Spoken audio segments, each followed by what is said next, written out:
Good morning, Morgan. Morning, Mr. Freeman. Good morning, Joyce. Morning. Good morning. Good morning to you. Hello. Rise and shine, Stubby. Wake up. Wake up, wake up. Wake up, Joyce. Wake up, Mr. Freeman. Wake up and smell the ashes.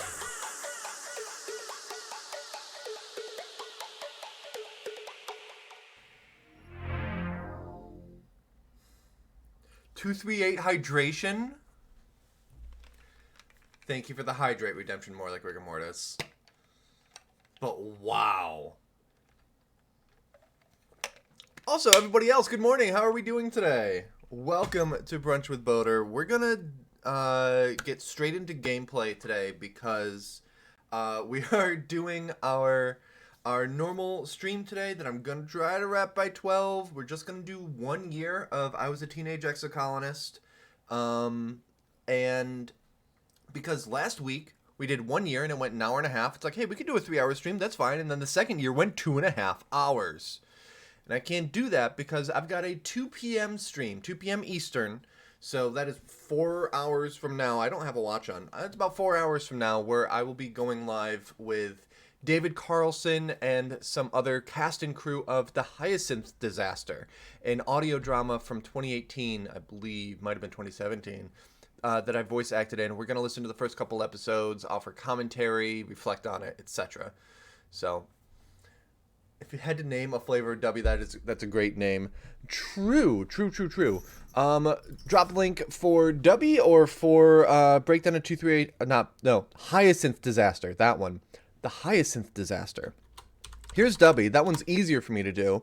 For the Hyacinth Disaster, let me just grab that link really quick and drop that in. In addition to wherever you get podcasts, basically, you can go to davidecarlson.net/hyacinth. You can download the episodes straight from the website. Overall, the show runs about 3.5 hours. They're roughly 30-minute episodes. So we're going to listen to the first probably 2 episodes on the stream this afternoon. And that means that I need to get to playing. So let's chuck this over there and open up I Was a Teenage Exocolonist. There you are.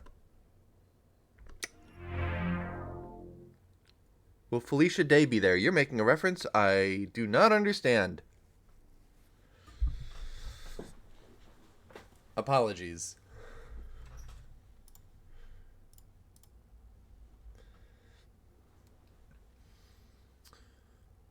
Okay, I believe we are 17 now in-game. I know who Felicia Day is. I didn't know if there was a particular reference being made as to why it was relevant to the discussion about the Hyacinth Disaster. Wasn't there something that you're in with Felicia Day and she's part of your bacon score? Aha! That is Chronicles of Humanity by Damien Valentine. That is a series that is actually getting re-released with updated... graphics isn't quite the right word, but updated visuals. He just finished his Heir to the Empire series, and he's working through that, and a bit of re-release needed there, but he's also re-releasing some of the Chronicles of Humanity series, and there's been a bunch of series of that. I've voice acted in I think all of the seasons in various roles, and Felicia Day was in the first season of that. Got it in my brain while I was listening to Hyacinth Disaster. Gotcha. No, there we go. Jeez, that took a while. No, I do not believe that there's anyone that would constitute a celebrity that is in Hyacinth Disaster. It was mostly like friends kind of thing. But you'll be able to meet us all during, well, not all of us. Some of us won't be able, some people won't be able to make it, but you'll be able to meet many of us during the stream this afternoon. And Boner likes things that go wrong at H-Name Place. It Breakdown at 238 Hypatia. The Hyacinth Disaster. Yeah, wow. How we stop the destroyers. Okay, so we are, in fact, 18. Tammy's humming to herself. Let's see. Here's Nomi. I'm just gonna check and see if I can. Actually, let me just painting their nails. Okay.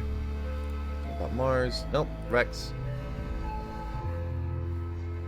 You haven't seen anybody's adult phase. Very true. Yeah. So this was the second year that we did last year.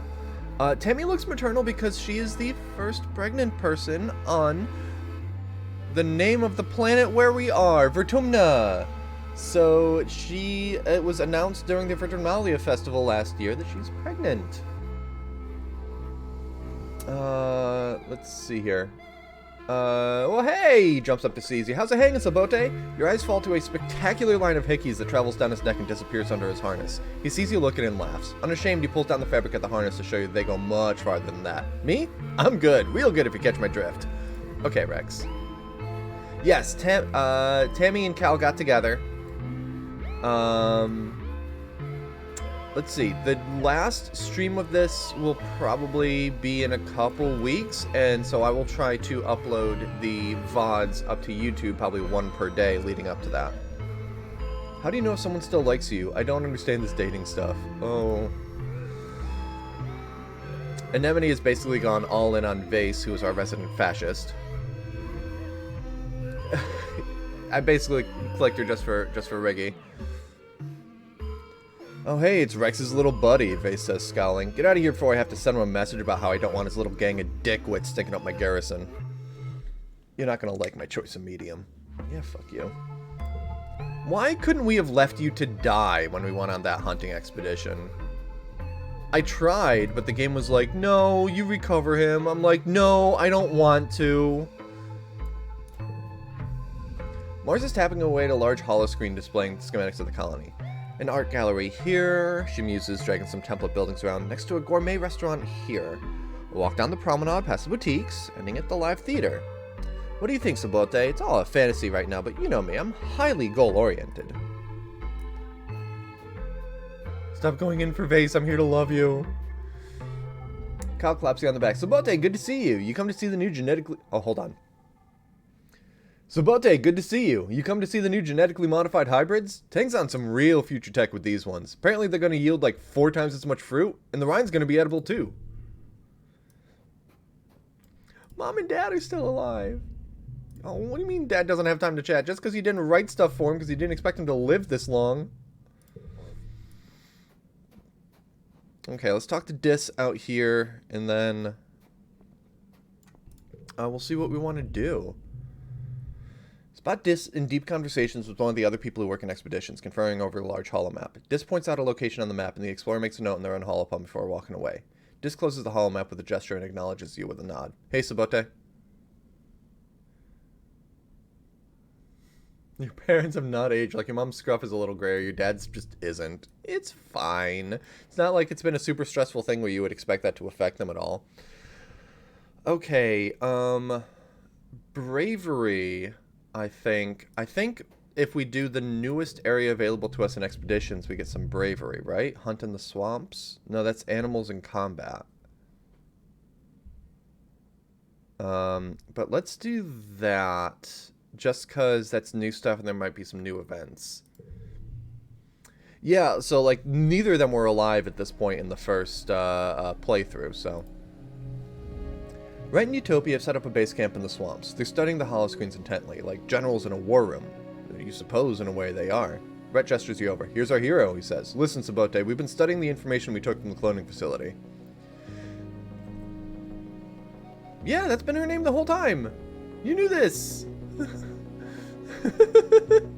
Last time, me and Vase were on a hunting party together, and we found a cloning facility and killed an immature faceless. And Vase nearly died, and unfortunately I couldn't just leave him to die. What'd you learn? Well, our suspicions were correct. That was a cloning facility. Before we blew it up, anyway. He nods at Utopia. Beer here says the facility's construction matches the convergent domain ruins and the resting ridges, he tells you. Thing is, those ruins have mostly been dead for thousands of years, but that cloning facility, well, it was clearly still running. Oh no, you lost sound, I'm sorry! He pulls up the surveyor's report. Long before the stratospheric left Earth, we scanned the hell out of Rtumna. No signs of active sentient life, but there was something here, something the Convergent Domain left behind around their facilities. Congruence figured it out. Some sort of eco-defense system run by artificial intelligence. It's called the Gardeners. You nod as if you're hearing this for the first time.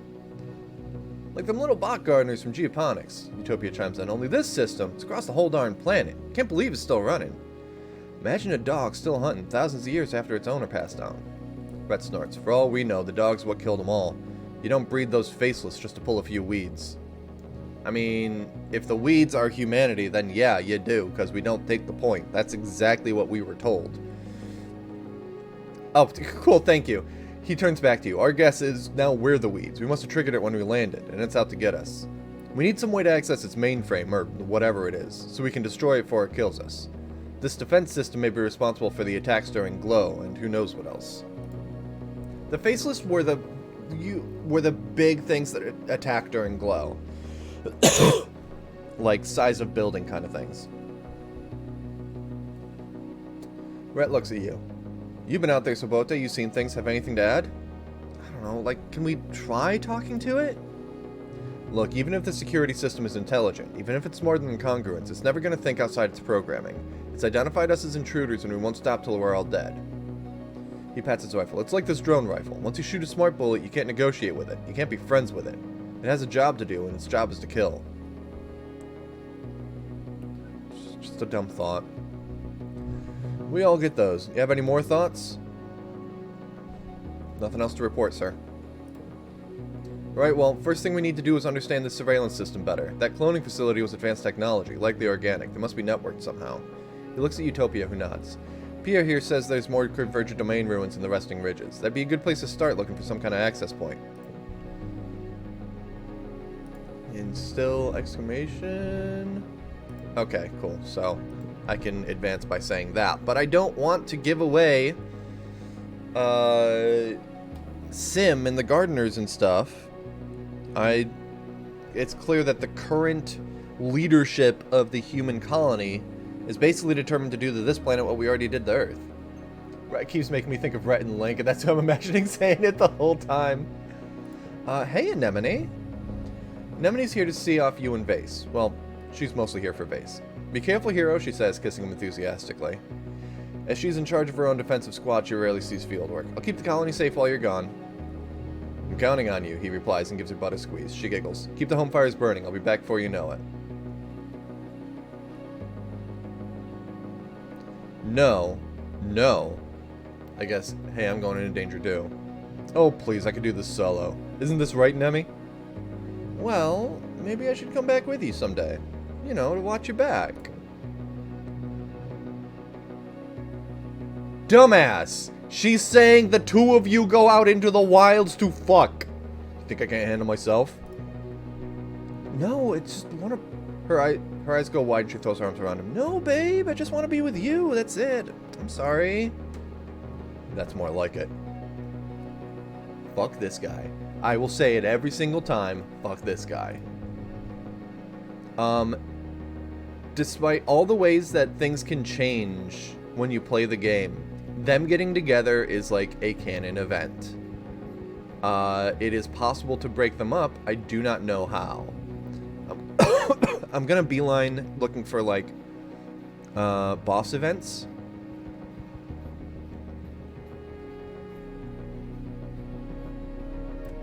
And items.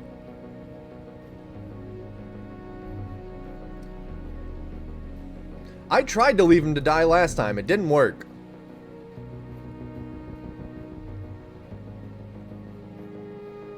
Trust me when I say I tried.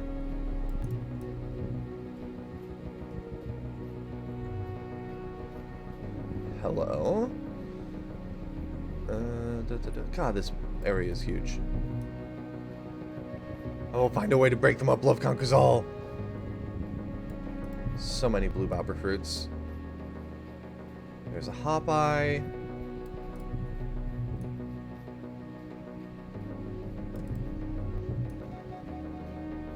Oh, a Xeno egg. That's something a little different. I'm mourning the follies of my suddenly beloved. Suddenly, yeah. It's getting late, and you and Vase should be heading home soon. Then you spot it. There on the plateau, half a click away, glittering in a beam of blue evening sunlight. A Unisaur. You pull out your holoculars. This one has particularly beautiful coloring, a pale bluish white. The last rays of sunlight shimmer through its rainbow mane as it paws the ground and sniffs the air. You're drawn to its terrible beauty. The question is, when did it last eat? If I want to go to this area, it is explicitly as a hunting expedition, because the leadership of the colony has declared war on the planet. And so they paired me with Vase. It sucks. I hate it. +2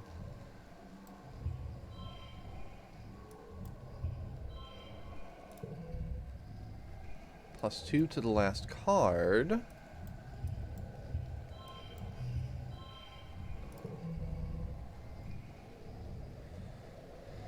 Card to the right becomes a 3. Well, then we'll take that with a -1 stress. +6 if the card to the left is blue. Don't mind if I do.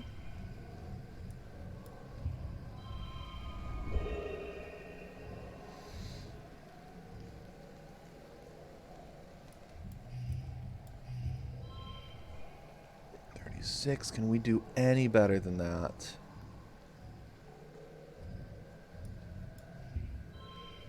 Oh, come on. Give me super goal. Give me super goal.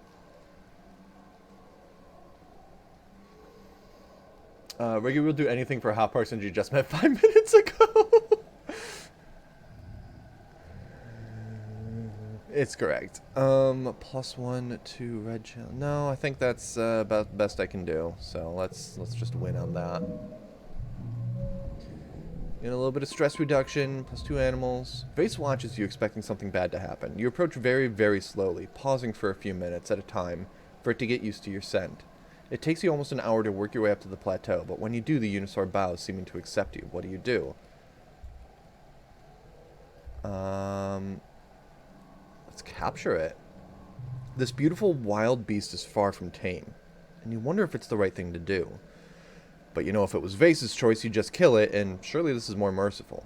You have a moment where you look in its eye and see intelligence. Murderous intelligence.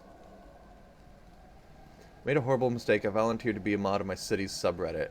Oh no, why? I'm sorry. But it actually follows you down the slope without any trouble at all. You get the sense that it's chosen you, or at least it's curious enough about you to want to learn more about you. You radio your dad and let him know you're bringing home a new Unisaur. A Unisaur? No idea what we're going to do with one of those, but we'll figure it out. Looks like it trusts you, he continues. Make sure you come by Geoponics to keep that bond up. We could use a hand with the other animals, too. Alright, let's keep exploring, see if we find anything else. We can explore so much with... Maybe I'll just do this and see if we get, like, plus to bravery and stuff. Till we get about halfway up, and then I'll see if I can find another story item. Thank you very much, Shady, for being on top of that. Wow. Speaking of mod, I have much appreciation for what you do. Happy to be made a mod here only, though. Vase has been looking around for something to fight and doesn't want to wait while you're enjoying the scenery or whatever he thinks you're doing. He scouts on ahead. Please die, please die, please die. You're hurrying to catch up when several muckwalkers come flopping out in front of you. They're twice as long as you are tall, smacking and slithering in your directions with hundreds of little fins. The creatures are slow and clumsy out of the water, but it doesn't really matter when you're that big.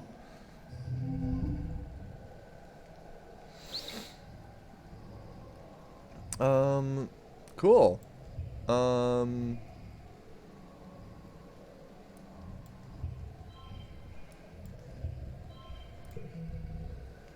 Let's see here. Card to the right becomes wild. We'll keep that.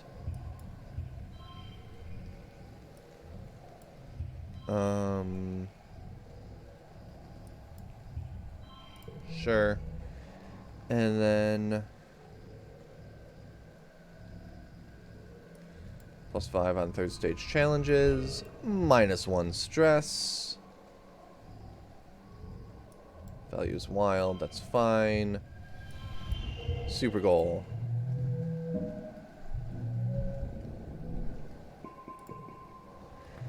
In their clumsiness, the Muckwalkers seem more likely to crush or drown you than actually eat you. Assuming that's what they're trying to do, it's hard to tell. You kill one and the other slithers off.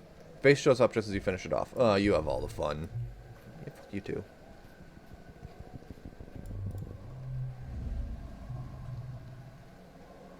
Utopia told you that usually docile creatures are aggressive here in the swamp, but you didn't expect to run into a pack of murderous hop-eye. They're charging straight towards you down the path, their powerful claws drumming against the ground and making enough noise for an animal 5 times their size. Face raises his rifle and prepares to fire. Just get out of the way. You grab him and haul him off the path into the trees. They run right past you. They look exhausted, practically frothing at the mouth. You notice they're heading in the direction of your colony and wonder if you should have stopped them, but it's a long way, and at the pace they're going, surely they'll hop themselves to death before they arrive?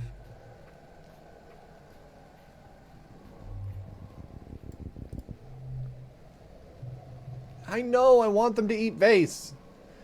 Electrical storms can be a real danger when he's slogging through swamps, and not just because of the obvious. Something in the frisson of electricity in the air draws previously unseen creatures to the surface. Okay, no, I've seen this one.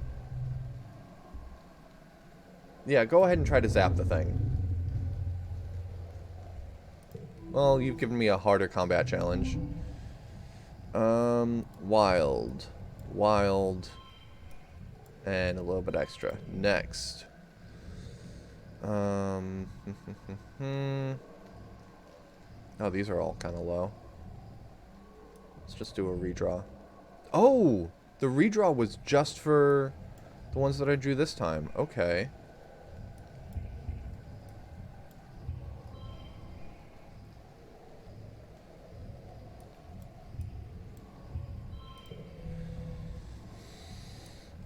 Okay, cool. Look at all this. Look at all the blue stuff. Boom, boom, boom.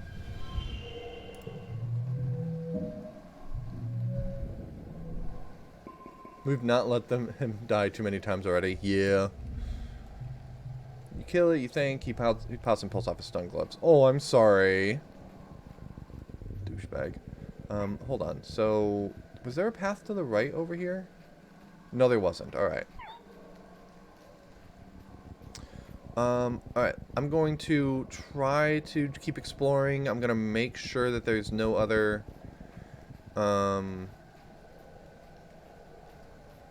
story areas. Then I might do 1 or 2 more randoms before... Oh! That's a faceless! Yeah, let's see what that's about. You feel the rumbling before you hear it, a vibration deep in your chest that makes you instinctively go cold with fear. The animal of your body remembers that noise. Even Vase is hesitant to move forward. He drops to a crouch and creeps forward, pushing through the goop willows until he just stops. Shit, he swears, looking back at you with stunned fear. Is that a... You fight your fear and crawl up beside Vase. Through a gap in the trees, you see the impossibly large form of a faceless, the same creature that destroyed your colony just before your 15th birthday. Thank you for reiterating that for our audience that might have forgotten.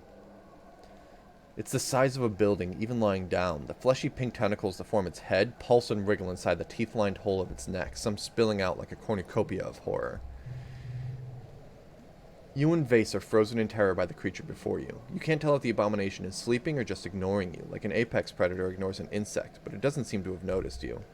Alright, an impossible combat challenge, or an animals challenge for bravery. I think we fight it. I mean, I hope he will, but no, I don't think that Vase will die. 109. Okay, does this count against the blue? It does, so... Okay, so that's a start. Next.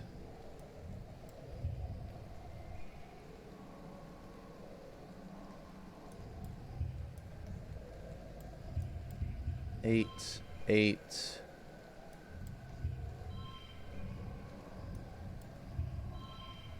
Let's add 2 to this. Oh, it doesn't really matter because of the way that wilds work. Okay. +6 of this has the highest value. Well, it sure does, but not if we do that. So pull that back down. +1 to the card to the right.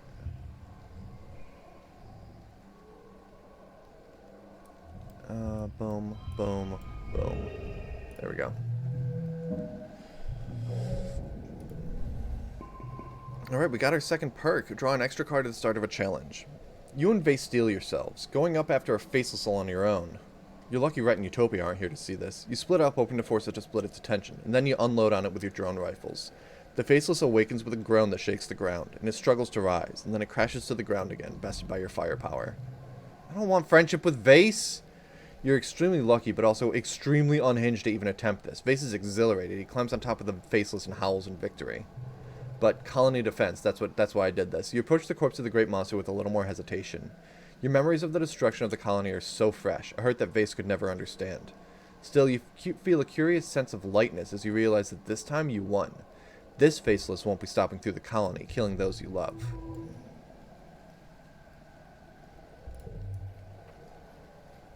Okay, so let's backtrack.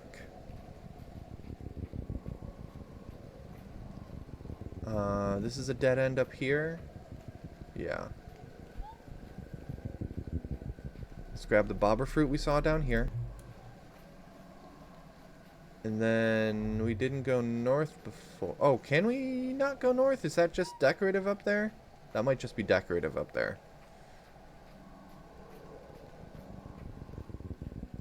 So I think we head back and we do some other things. The little periodic rumble, I thought it was my stomach at first. You roll out of bed at noon, because you're allowed to, because it's your birthday, but also because you're exhausted. You barely slept at all last night. You've been having these nightmares since the siege, more and more every night, like they're trying to tell you something urgent. You can't make any sense of it. All the imagery is jumbled together, all these possibilities and timelines and things that might happen. Some nights you wake up in a cold sweat, a scream already in your throat. You sit on the edge of your bed, run a hand through your hair, and check your holopalm. A few people wish you happy birthday, but that's all. You guess you're getting older. Birthdays aren't as important as they used to be. Oh, man. Right, there's gonna be a surprise birthday party waiting for you in the lounge. It was in one of your dreams. You remember it because it was one of the few ones that didn't involve people dying or the colony being destroyed, but... you're so tired. Do you really have to do this? I put the Exocolonist soundtrack while I work on my thesis. Really good working music. Alright, we're gonna pretend to be surprised. Look, I'm introverted, but people die. As you enter the lounge. Surprise! You do your very best to play along and act surprised. Woo! Streamers! Balloons! Great. All your friends are standing around wearing goofy hats and clapping. Nomi's holding a bunch of balloons larger than they are, and Rex is wearing a cute little waiter's outfit with a bow tie. You accept their hugs and birthday wishes, trying to hide your exhaustion and demurring with a few pointed, "All this for me? You shouldn't have." No, really. Cal brings over a holoscreen with a video call from Tammy. She looks exhausted but proud, and in her arms is a tiny little wrapped bundle of baby. "Look, Salbote! Echinacea just missed your birthday by a day!" You coo over the baby girl and wish Tammy a speedy recovery. She looks even more tired than you are, but everyone's healthy and happy. Especially Cal. He takes the holoscreen for a few minutes after you're done so he can obsess over Tammy's new baby. Even though he's probably not supposed to be related to Echinacea, he's every bit the proud daddy. When he returns to the party, he's so happy he sounds like a total dork. He tells everybody about the new baby, beaming so proudly for Tammy that they can probably take readings from Earth. Sorry, Sabote, trust me though, this memory will become precious and tender one day. Oh, thanks for getting your own birthday, Echinacea. So remember how, like, we have genetic enhancements and stuff? I'm pretty sure with baby, it's not... Most people don't have baby the old-fashioned way, we'll say. I believe that they're doing, like, gene splicing and, like, partially lab baby. So, I don't know the exact details, but yeah. It's not an old-fashioned baby, we'll say. Despite your exhaustion, you start to smile too. Your friends are so amazing, and they're all here because they care about you. Then you get some unexpected guests. The lounge begins to fill with Helio kids, mostly ones you don't know, the ones you usually keep to themselves, and, well, don't much like your original stratospheric kids. Vase and Anemone are with them, his arm draped over his shoulders. Anemone gives you a little wave acknowledgement for your birthday, which earns a weird look from Vase. Hey, who invited Hey, who invited you guys? Cal says, stepping forward with his hands clenched. This is a private party. It's a public lounge, Vase replies. We can sit wherever we want. Cal stomps right in the midst of the Helios. You guys think just because you fell out of the sky, you're the wormhole's gift of Vertumna. We don't need you. We never needed you. All you do is make things worse, like this party. You've rarely seen Cal so ready for a fight. He doesn't seem to care that the body language of the Helio kids has changed from cocky to dangerous. You're just a bunch of fascists, Cal continues. You and Lum. The lounge erupts, chairs screeching across the floor as the Helios jump to their feet yelling at Cal, calling the colony illegal and Cal a fugitive. They jostle him around, but he plants his feet and stands his ground. You hear a bottle breaking and see someone advancing on Cal. He's not backing down. Alright, I'm not gonna do that. We're gonna fight. Obviously, I've not watched enough sci-fi movies such as Splice, Gattaca, etc. Despite Cal's bravado and his brawny physique, he's no fighter. One of the Helio kids socks him in the stomach and he goes down like a felled gnarl tree. Rex throws himself between Cal and his assailants, catching a few kicks on Cal's behalf before the Helios get tired and leave, with a few parting shots at Cal's alleged romantic interactions with the float cows. No, I wanted to crack some fucking heads. Vase doesn't get involved, but he doesn't stop them either. He's the last to leave the lounge, staring hard at Rex before smirking and turning away. Rex helps Cal to his feet. First time, huh? Dusting off Cal's clothes. Don't worry, they probably got out of their system. Good on you for sticking up for yourself. Anemone lingers in the distance, clearly angry at Cal, but feeling bad about the fight. Well, Mars exclaims, clapping her hands. That was enough excitement, I think. Let's move on to the important part. Cake and presents! Under Mars' skillful party hosting hand, the mood shifts back to festive. You enjoy your presents and your cake, but tensions boiling over like that is a bad omen for the rest of the year. Anemone, you're gonna get left behind by everyone. Yeah. Mars is right. Fights, then cake. Okay. Cal, do you have anything to add after that? Okay. I think we'll do something in geoponics and see if we have some sort of event with the Unisaur, but we're just gonna check in with everyone first. Tammy! Tammy beams when she sees you, like there's nothing better in the world than the sight of your face. Happy birthday, Sabote! She comes in for her annual birthday hug, throwing her arms around you and giving you a great big squeeze. I got you this! Give cake. We're gonna share it. Silly, she has her own. We eat them together.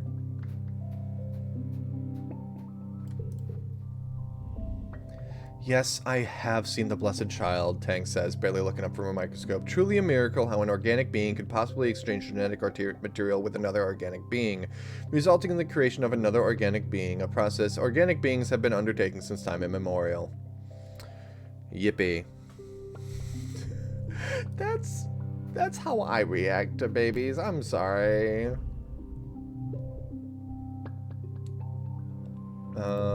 Working on a rifle. Just wondering if anyone else has anything to say about baby.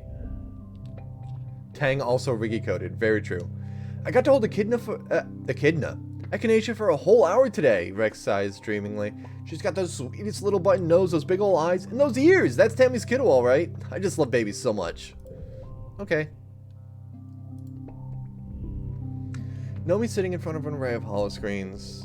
I was thinking of learning something new. It's not enough that I already know how to draw and write and play video games. I could learn to knit or sculpt or make jewelry. I know we can just nanoprint stuff like that, but it's nice to make stuff with your hands, right? Nomi's wonderful. Have you seen the baby? Okay. Alright, let's, oh, do you guys, parents, have anything to say about baby?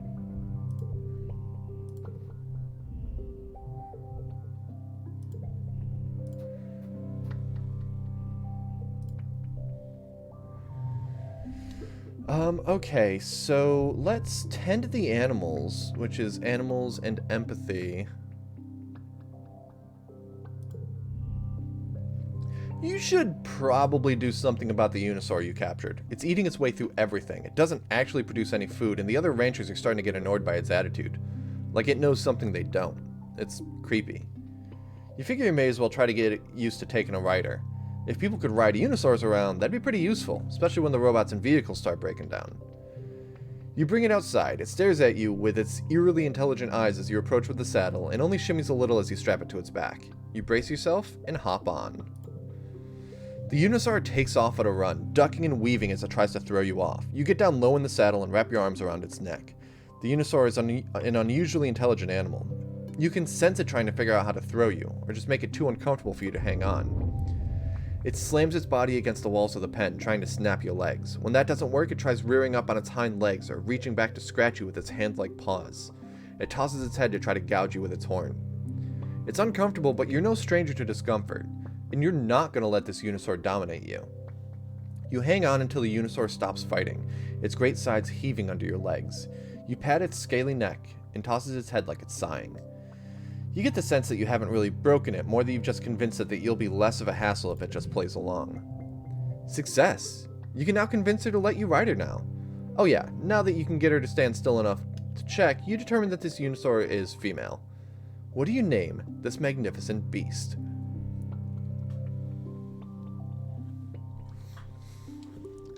You guys don't have a choice on this one. Short hair and or shave, that's what gets me about Anemone. Utopia has neither and is still hot, though she was also the first hot age-appropriate character we saw too. Call her Vase sucks. Hold on.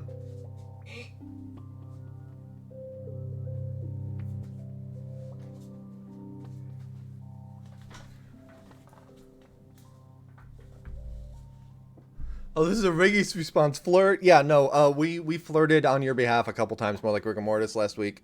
I'm sorry. I'm picking this one. This is Twilight Sparkle. Here, Donut. Hold on to Twilight for me.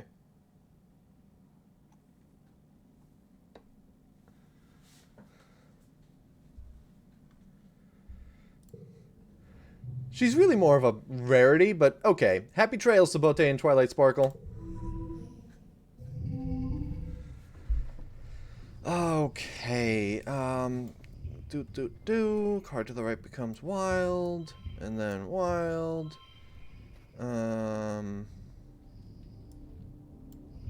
this is not great, but hey, we got there, holy crap.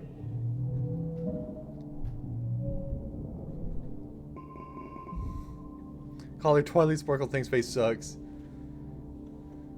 Who'd you flirt with, by the way? A very tall, longer hair elf dude. It was with Sim, who I think you've met. That's true. We didn't see Sim when we were out and about. We'll have to do that. Yeah, we have the Unisaur as a pet now.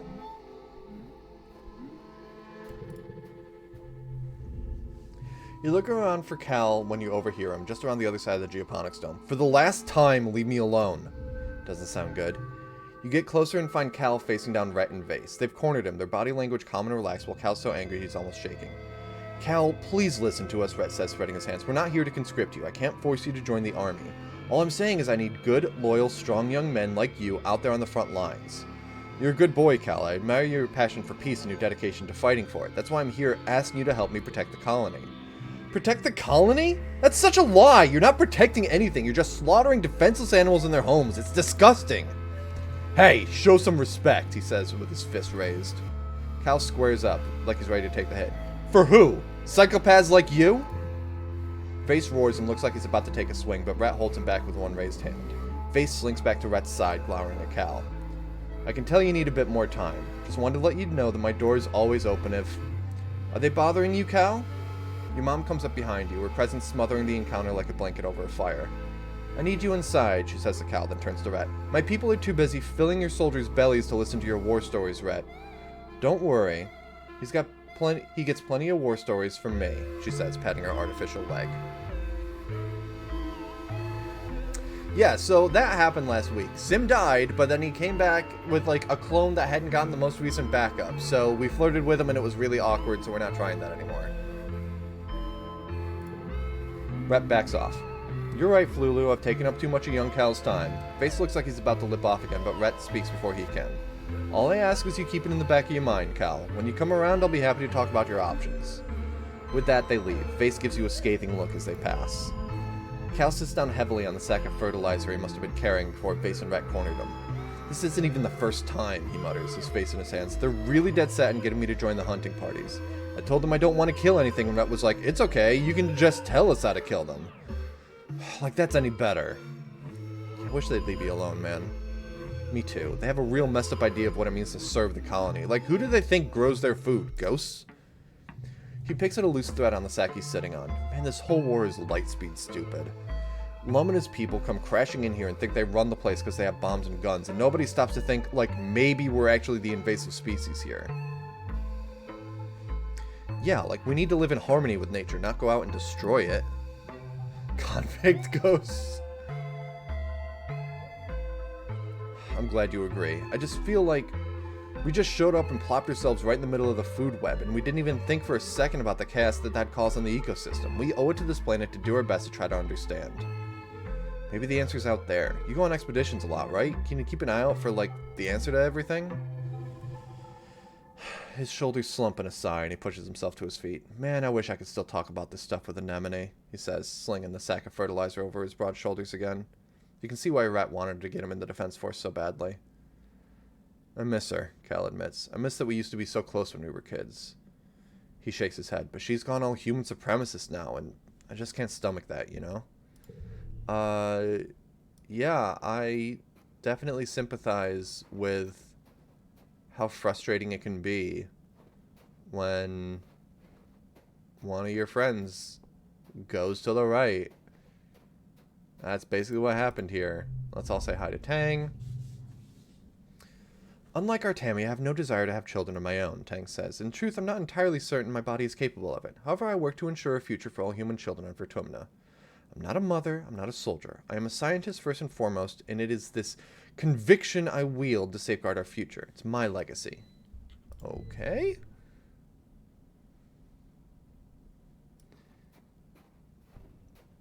I am most IRL like Tang. I agree. Okay, so let's... What do we want to do this time? Repair robots is engineering and creativity.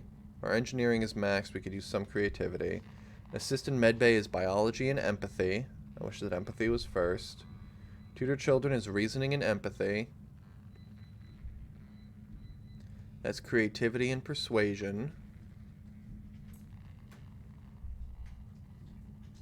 Biology and reasoning. Study engineering. No. Humanities. Yeah, let's get some more. Oh, hi, Katusha. What's up?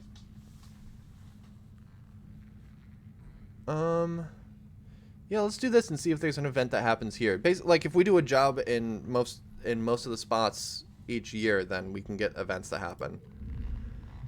That you could literally talk to Congruence anywhere. You meet her in the robotics workshop. Security Chief Rhett has briefed her on what he needs. Greetings, Sabote. I have some ideas on how to disarm the alien array, or as Security Chief puts it, how to tear this AI freak show a new asshole. So evocative. Professor Howell walks in from the garage, wiping oil off his hands. Ah, Sabote's here. You here to learn how to build a bomb? Exciting. I haven't done this since my rebel days.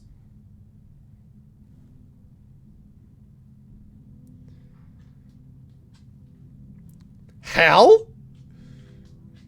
He turns to Congress. Isn't that right, milady? You have the brains, I'll be your hand. Sabote, stay and pay attention. You'll need to know how to install this thing. Yeah, I have questions. Of course, ask away. What is the array, really? Well, it's a computer system, like me, Congruence replies. We think so, anyway. It runs the Converged Domain's ancient eco-defense system. The long answer is we don't actually know what the hardware looks like. Given what we know about how you've accessed the array before, the main terminal is probably underground. And it's likely organic. Isn't that neat? She makes a considering noise. When we left Earth... Oh, hi. Are you leaving? You can lie down, miss. When we left Earth, humans had just begun experimenting with organic computing. I've expanded on their initial research, and after extensive study of Vertumnan biology, I have a few ideas on how to proceed. She displays a diagram of a mushroom. You watch as it releases spores, and the diagram expands to display a whole mycelial network of interconnected bodies. The array records information from all over the planet, and relays that information to its AI agents, intelligent subprocesses that are independently mobile but share a collective reasoning. The relationship is much like mine to our watering bots, on a much larger scale. The security chief and surveyors suspect those agents have been influencing the animals to attack us, interfering with our communications, maybe even changing the weather or soil to impede our progress. It's likely this was developed as a defensive system, in the sense that its purpose was to regulate the environment. It stands to reason that it's identified us as an invader, and it's been attempting to eradicate us. I don't like how much they're all on the path of what's actually happening, because I don't want them to succeed in destroying the gardeners. What's the payload? Well, it's a computer virus, essentially, Concurrence replies. It's a piece of software that will duplicate itself and spread to key systems in the array, then neutralize them. I'm not quite certain what neutralize means in this context. It's a bit of a mystery, given how little we know about how the array actually works. Yell if flirting is imminent. Will do. We'll have to keep it simple and rely on the assumption that this array was never designed to defend itself from an attack engineered by a being matching its complexity. Yeah, so are AIs people? Well, it's complicated, Hal answers. I like to think congruence here is more than the sum of her parts, but the alien system, we don't know what that is at all. Oh, so they're not, but you know this one. I know NAI, so it's okay to be racist? Organicist? Against AI?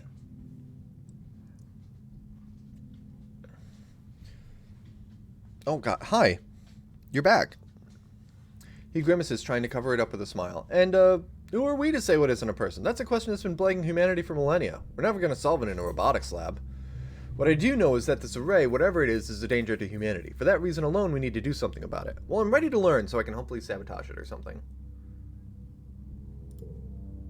Congruence does most of the work, but Professor Hal builds the hardware in a universal connector. Oh, it's just like how we met, Congruence coos, and Hal laughs uncomfortably. Yeah, my engineering is already topped, thank you. She transfers her artisanal, single-batch, handcrafted organic virus into the payload hardware.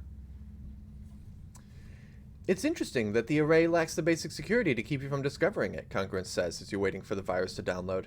I was designed to repel hackers and attacks from other corporations. System security was a high priority. Humans on Earth were predisposed to being malicious due to the brutality of their environment.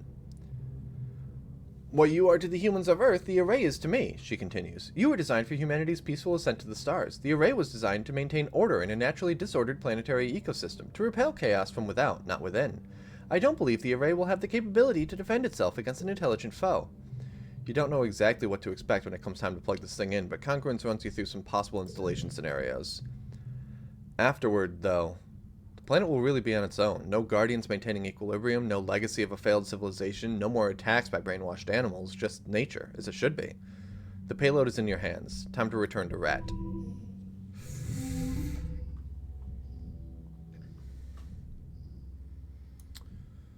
I don't like this at all.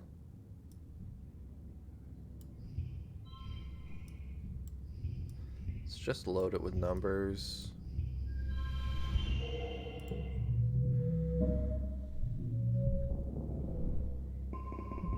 Alright, cool. We got a good creativity boost there.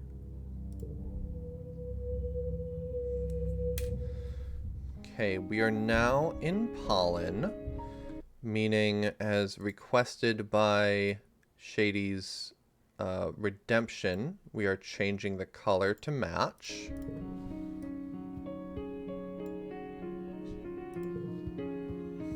I really want to talk to Sim.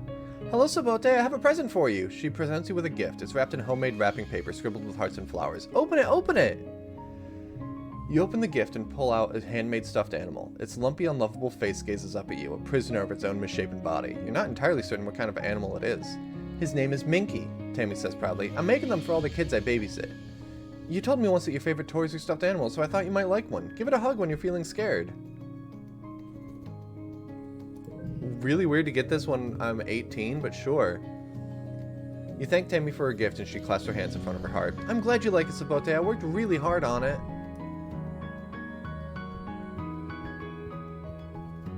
What did we get? We got empathy and reasoning, maybe? Yeah. Hey, Dis, we gotta figure out what's going on.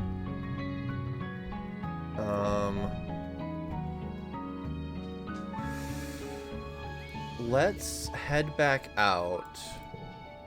And let's go to the Resting Ridges. Because that's where we've been able to meet Sim before, and where we met the array on our own terms.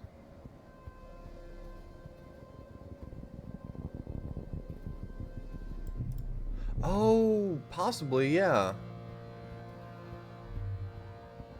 For the empathy increase. So we've got 70 stress. If we see Sim, we'll be able to pull that down a little. We could do normally 2 events, but we can do 3 because we've got the reduction in stress gain, assuming an event doesn't add to our stress.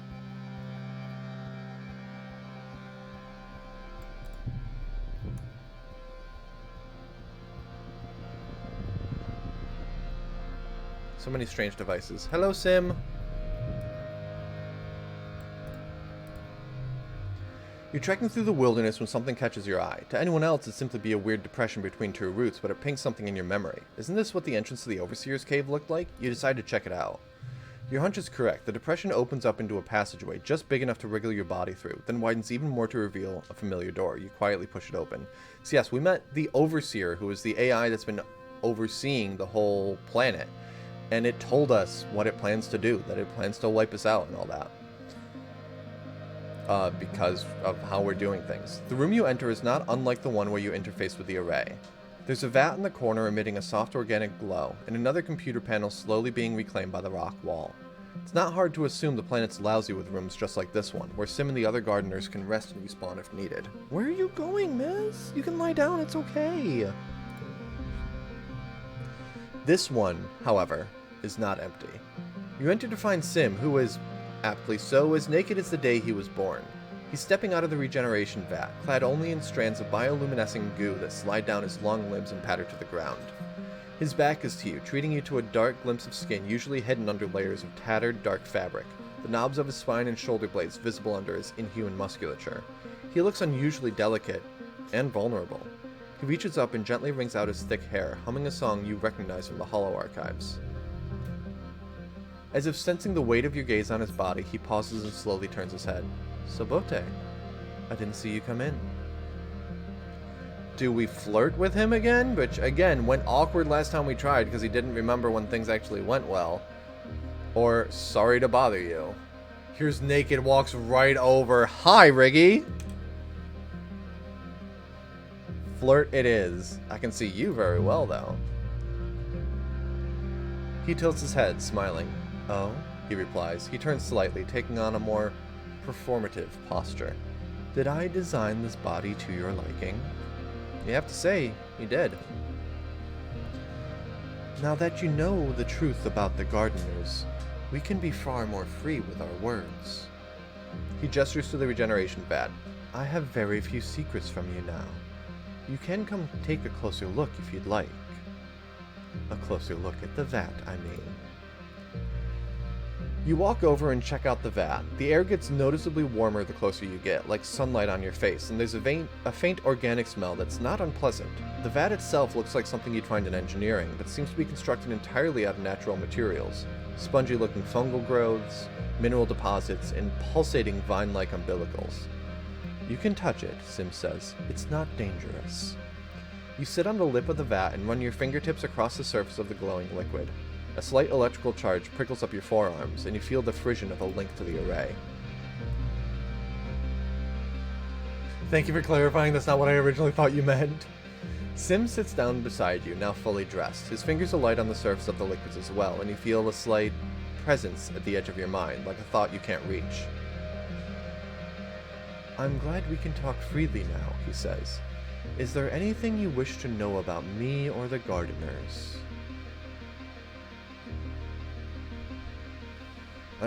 Hi! Hello! You're being very insistent about getting love right now, aren't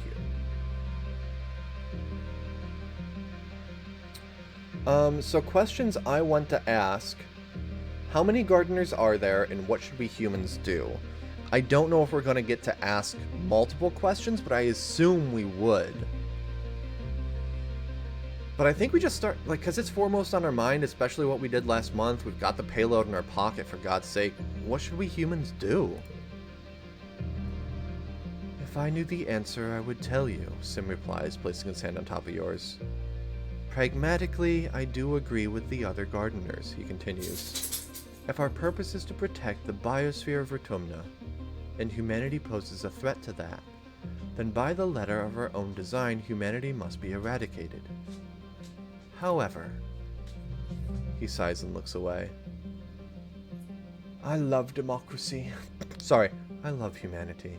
I think you are all an incredible species, and it would be a shame to destroy you.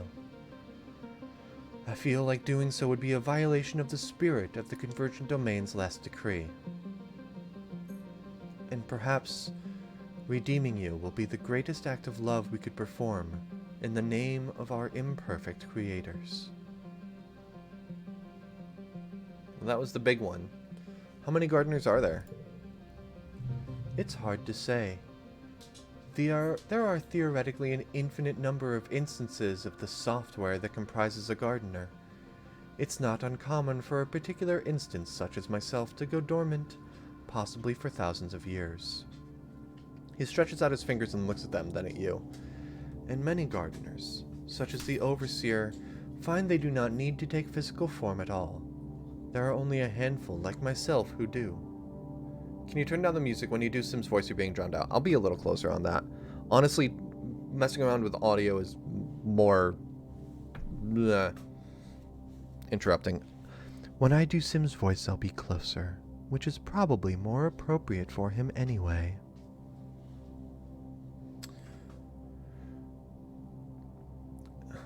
Dying and being reborn, what's that like? Reborn isn't the right word, Sim answers. It's more like reopening a program after a system crash. Everything is still there, perfectly preserved, except for whatever I added since the last time I saved my work. Functionally, it feels more like teleportation. As for dying... Sim continues, frowning a little as he considers the thought. Well, I'm certain that dying can be extremely painful. Depends on the death, I assume. He touches his chest. I have no memory of the moment of death, though I have died many, many, many times. In that we are the same. Tell me more about gardeners. Compared to the gardeners, humanity is short-sighted. You're often unable to conceptualize present or future beyond your own lives, or those of your direct descendants. Empathy, people! The greatest weakness of the society I live in right now is the inability for people to empathize. You have to tell people why something affects them in order to get them to care. It shouldn't be that way.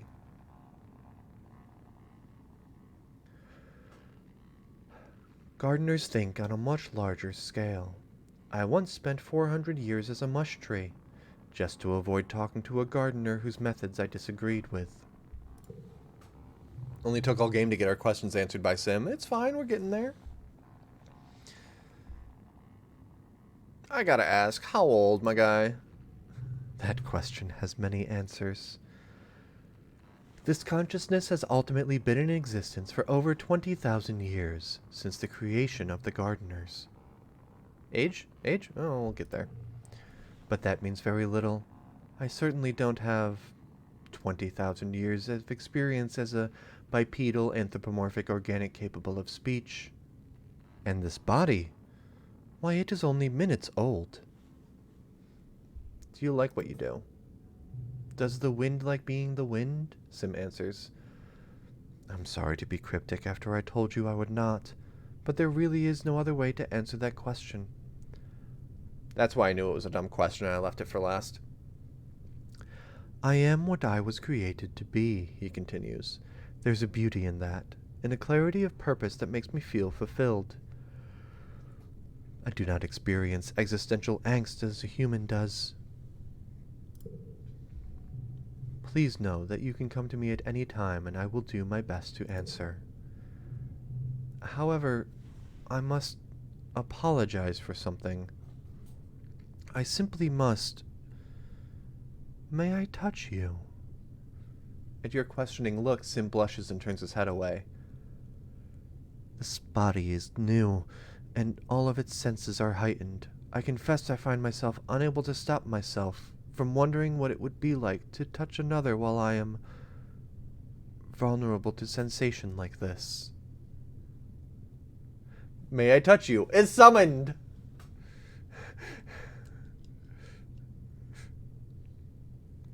Riggy, it's all you. Touch me anywhere? Touch me anywhere. I hope I've made that awkward for everyone involved. Yes, Obs, touch me anywhere. His eyes. Sim looks delighted as he reaches out and pets your hair, running his fingers through the fine strands. Marvelous, he says, truly a texture I have not been able to replicate in my own bodies. He runs his thumb over your eyebrows, then your cheekbone. His fingers dance down the bridge of your nose, then lightly into the dip of your philtrum, across your lips to pause on your chin. His gaze drops to your mouth, as his own lips part with an unspoken question. You lean in and kiss him, enjoying his pleased, "Oh," that whispers across your lips.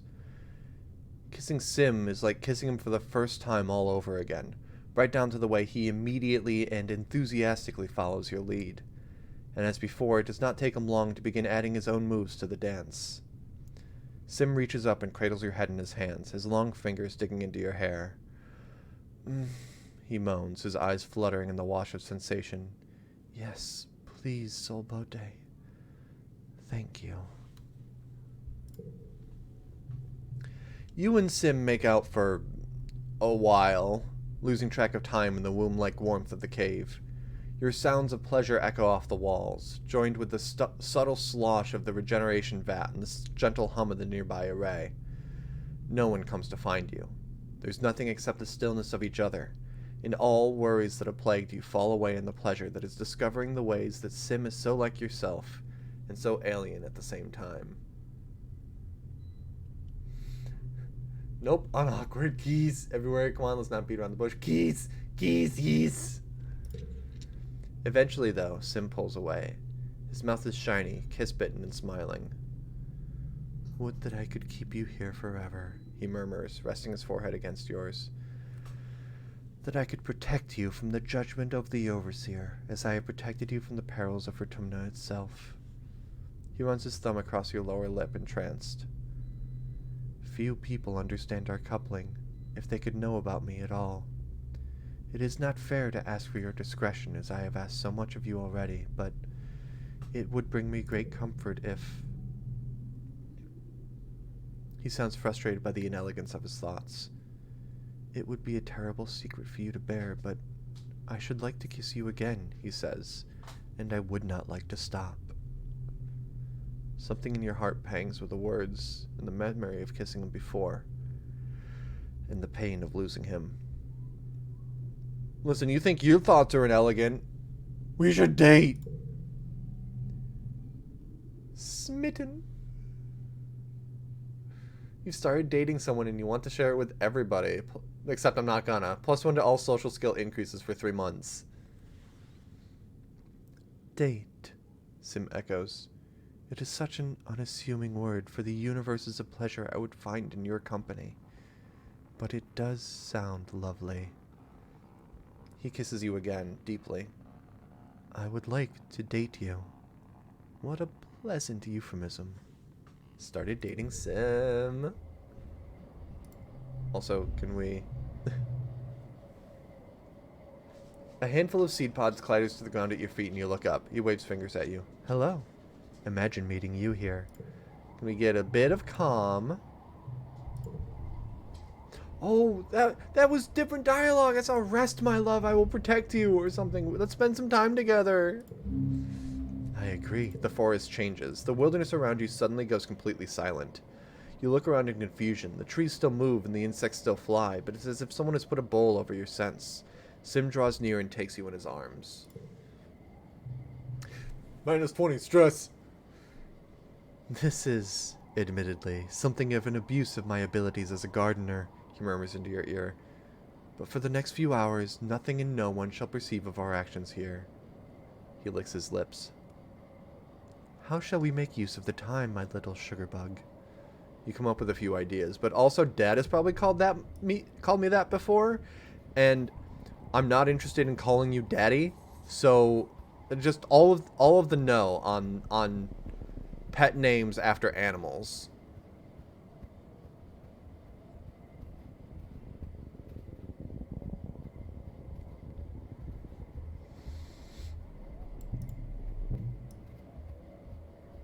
Okay, I hear a thumper.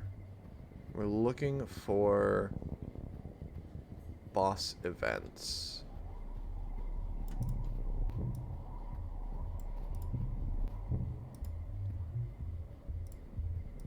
Oh, that is a not boss event thumper. Here we go. You and Dis are exploring the ruined wormhole observatory again. It feels so familiar. You've dreamed about this place many times, and it's like you're just remembering it all now. This time the dream memories grip you. You wander as if sleepwalking down familiar paths. You look up and see the wormhole faint in the sky above. The time is right to observe it. That reminds me of the one time Utopus called me by the usual nickname for my full government name. And I was like, no, absolutely not. That's only what my family calls me. We have sex, you can't use that name. Dis tries to keep up. Where are you going? He asks angrily. You don't answer. You're trying to concentrate on finding the place. You approach the large pyramid in the center of the complex. Besides one of the smaller elevators, a little monolith with a round iris door. This is the place. Your head throbs with it. Even standing outside, you know there's something down here. Yeah, last time we were here, I did like the outbuildings, and then that was a story event. You look for one of those elevator monoliths near the pyramid and find it, but it's overgrown with snaking vines and brambles with very large flowers all over. You could push through them, but Dis stops you and shows you a Geiger counter reading on his holopalm. These flowers seem to be radioactive. Your suit won't protect you for long. Neutralize the radiation because we did this research. Pass on by, no problem. Good thing you studied this plant earlier and know its wily ways. Tickle it just so and the radioactive flowers close. It parts to let you through.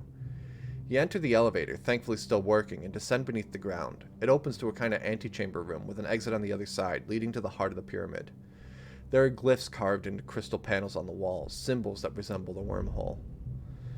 You start across the room. The further you go, the more your head swims. You have to pause. You think you might faint. You shake your head trying to clear it. Wait, maybe this is a bad idea. Oh, how much...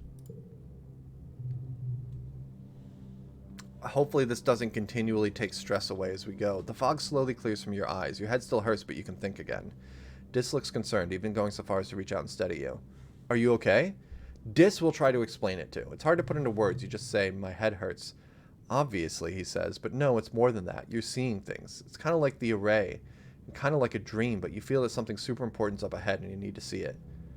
Maybe we'd better leave. You don't look so good. No, we're gonna keep going. Past the antechamber is a long hallway sloping down. Yeah, I think that's supposed to add 10 each time, but it's only adding 5 because... Unless it's 5 minus 5, in which case we're rocking it. Things around you are starting to look kind of weird, like two slightly different realities overlapping. Dis's face is starting to phase in and out of existence. You're hit with a strong wave of dizziness and nausea. Things seem to move in slow motion and also far too fast. You lean over and... Let's see. And... Reasoning 50 or greater, or toughness 50 or greater. Tough it out. So let's do... I might have to do both of these. Our toughness is a lot lower, so let's do tough it out first. You keep going. At the bottom of the hallway are more crystal panels on the walls, many facets broken. Or are they whole? The walls have crumbled and roots creep over everything, but also they don't. Every time you blink, the room seems to flip and swim between the two realities. All the same, you feel absolutely compelled to continue. What is with this place? This is both there and not there. The part of him which exists looks concerned. We need to leave now, he says. This place is hurting you. There's a round iris door at the end of the hall. Are you sure you want to go any further? One more room. You pass through the doorway and, into a large square chamber with a sloping ceiling. Your sense of this place, of the vibrations, is telling you this must be directly under the big pyramid on the surface. The floor and even the air here thrums with vibrating energy. Even I feel it now, too, Dis mutters behind you, rubbing his head. The room is empty except for a raised platform in the middle, which looks enticingly like a bed. Which is convenient because you're definitely going to faint this time. You collapse onto the platform and are overcome by a spectacular migraine headache. It feels like your head is going to explode. Okay. So we can do either. Let's focus on the pain. That feels like where's it coming from and being able to find out where it's coming from. I think either one's going to work, but let's focus on the pain. Also, blue was really easy for us.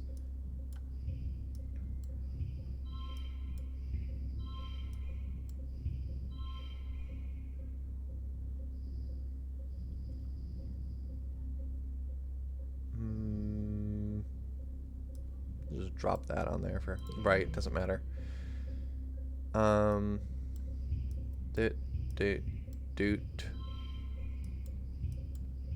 Doot.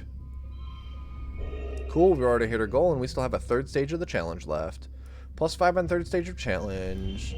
-5 stress. Boom, boom. Win. Okay, got that -5 stress down to 65. Oh my god. +2 bravery from smitten status. +2 empathy. +2 bravery. +2 empathy. +2 reasoning. +3 engineering. +1 perception. +2 bravery. +2 empathy. Oh my god. You slip into some kind of waking dream, layers upon layers of visions. Dis is your lover, or Mars, or Tammy. You're a boy, or a girl, or both and neither. Young and old, a farmer, a hunter, a politician. You're dead and you're alive and you've never been born. Time unravels before you, an infinite tapestry crumbling wherever you look. It's all very weird. You see the web of possibilities and understand what time truly is. It's all happening at once, and none of it will ever happen. It's only sheer chance that any one possibility comes into existence, not any intrinsic truth of the universe, of fate. It's just a glimpse, probably over in a second, but a glimpse of an eternity you can hardly fathom. Then you see the wormhole, enormous in a starry sky. You look down and see yourself on a plateau gazing up at it. You recognize the place, a gnarlwood bluff not far from the colony, alive with the phosphorescence of glow season. This you seems expectant, as if waiting for something momentous to arrive, something that will change everything. The vision is crystal clear and you feel in control, in a way you haven't since you started having these visions. You know you must go there. You wake up feeling refreshed, your headache is gone. You're still a little dizzy, but the room has stopped spinning and returned to one singular reality again. The vibrations have stilled. Dis's face fills your vision. Sabote! Are you okay? We're gonna tell... I'd say we tell Dis.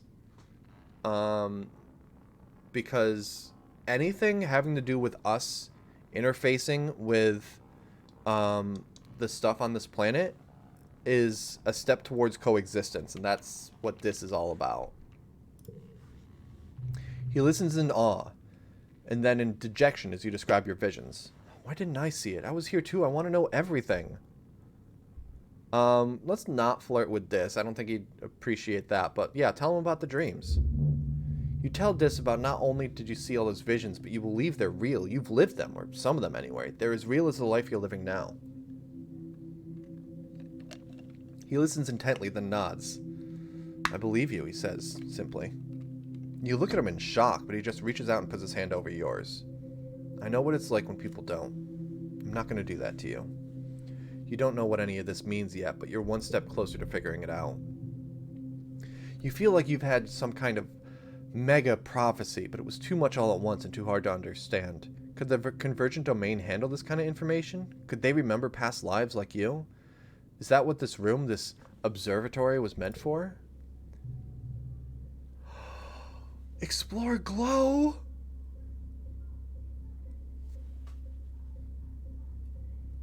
I know what we're doing this year. The only thing you remember clearly from the visions is the image of yourself during glow season, standing at the top of that gnarlwood bluff just outside the colony, waiting for something. Keep exploring. No, sorry, we can go home. Let's... So that's what we're looking for. That's what we really need to do.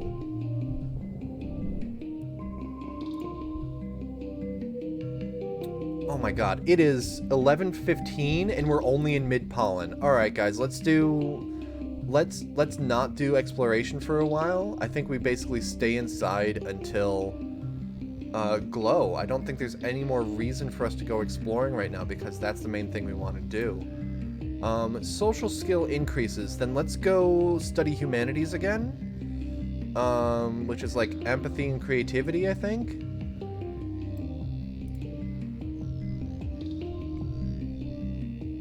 Humanities, creativity and persuasion. Yeah, let's do that. Professor Howell hands you a stack of blank paper and a box of pencils and asks you to pass them out to the class. To attain humanities class, we're practicing our handwriting. Here, Tangent groaned beside you.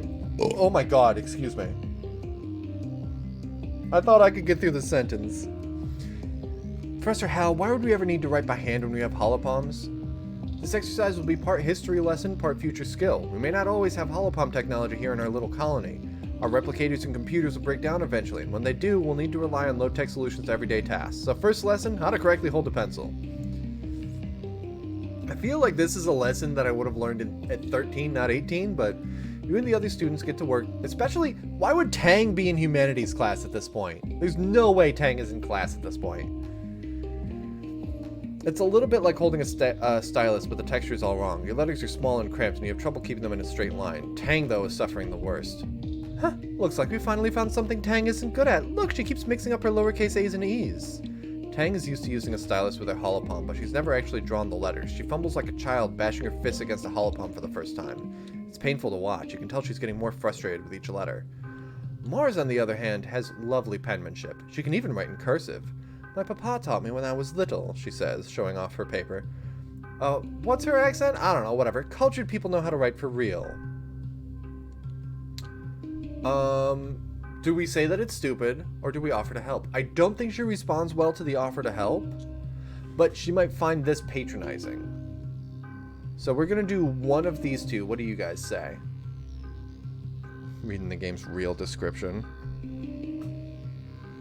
Help. Here, Tangent. I don't need your help. Yeah, that's what I figured. She hates being bad at something, but being patronized is even worse. Just let me do it myself. Mars laughs, but after a few minutes of tense silence, she looks over Tang's work. You're pressing too hard. Loosen your grip. It's different from typing in the air with a stylus. Try moving with your fingers, your shoulder instead of your wrist and fingers. Tang takes a deep breath and tries again, slow and deliberate. Mars nods and slides closer, putting her hand over Tang's and guiding her pencil on the paper. There, see? You're getting it. Alright. After a minute, Tang eases her tension, and her writing starts to flow more naturally. But thanks, she stammers, pushing her chair away from Mars. That's how I would have wanted to help, but no, I just say the word help, and it's a nope.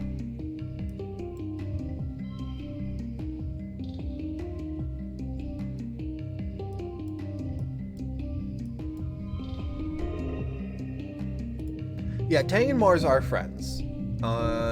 There hasn't been a ton of times that it's come up, but it definitely does.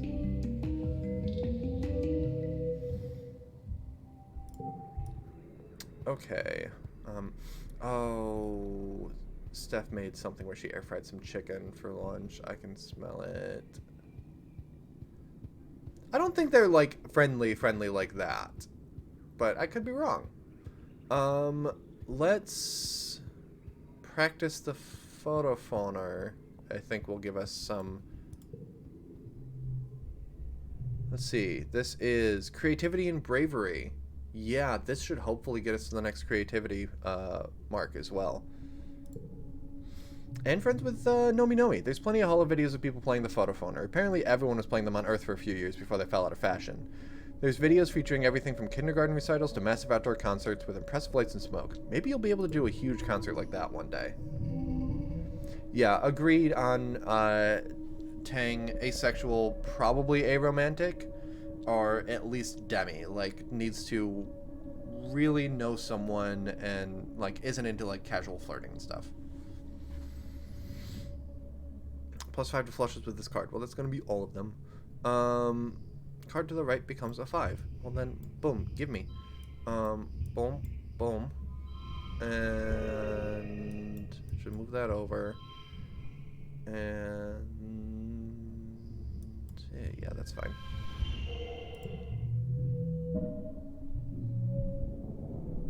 +7 creativity. Oh, our native creativity is so close. Actually, bravery is 2. Okay, we are in dust. That means that's the wrong window.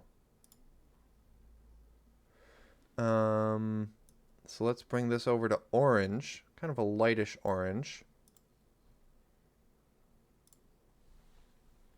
Yeah, that feels good. Okay, we no longer have the smitten thing to get the extra gain there. Anyone we want to talk to? Anyone want to talk to us? I see a mushwood log up there. Is anyone out here? How's our friendship with people? Our friendship with Tang is pretty high. Like, we might be able to date her if the romance is like, if the friendship is super high, but oh wait, there was a log, right? There was a mushwood log. Hooray. Got our pets following us, so many. Is there anything to do in here? View the notice board. Security rating 100%.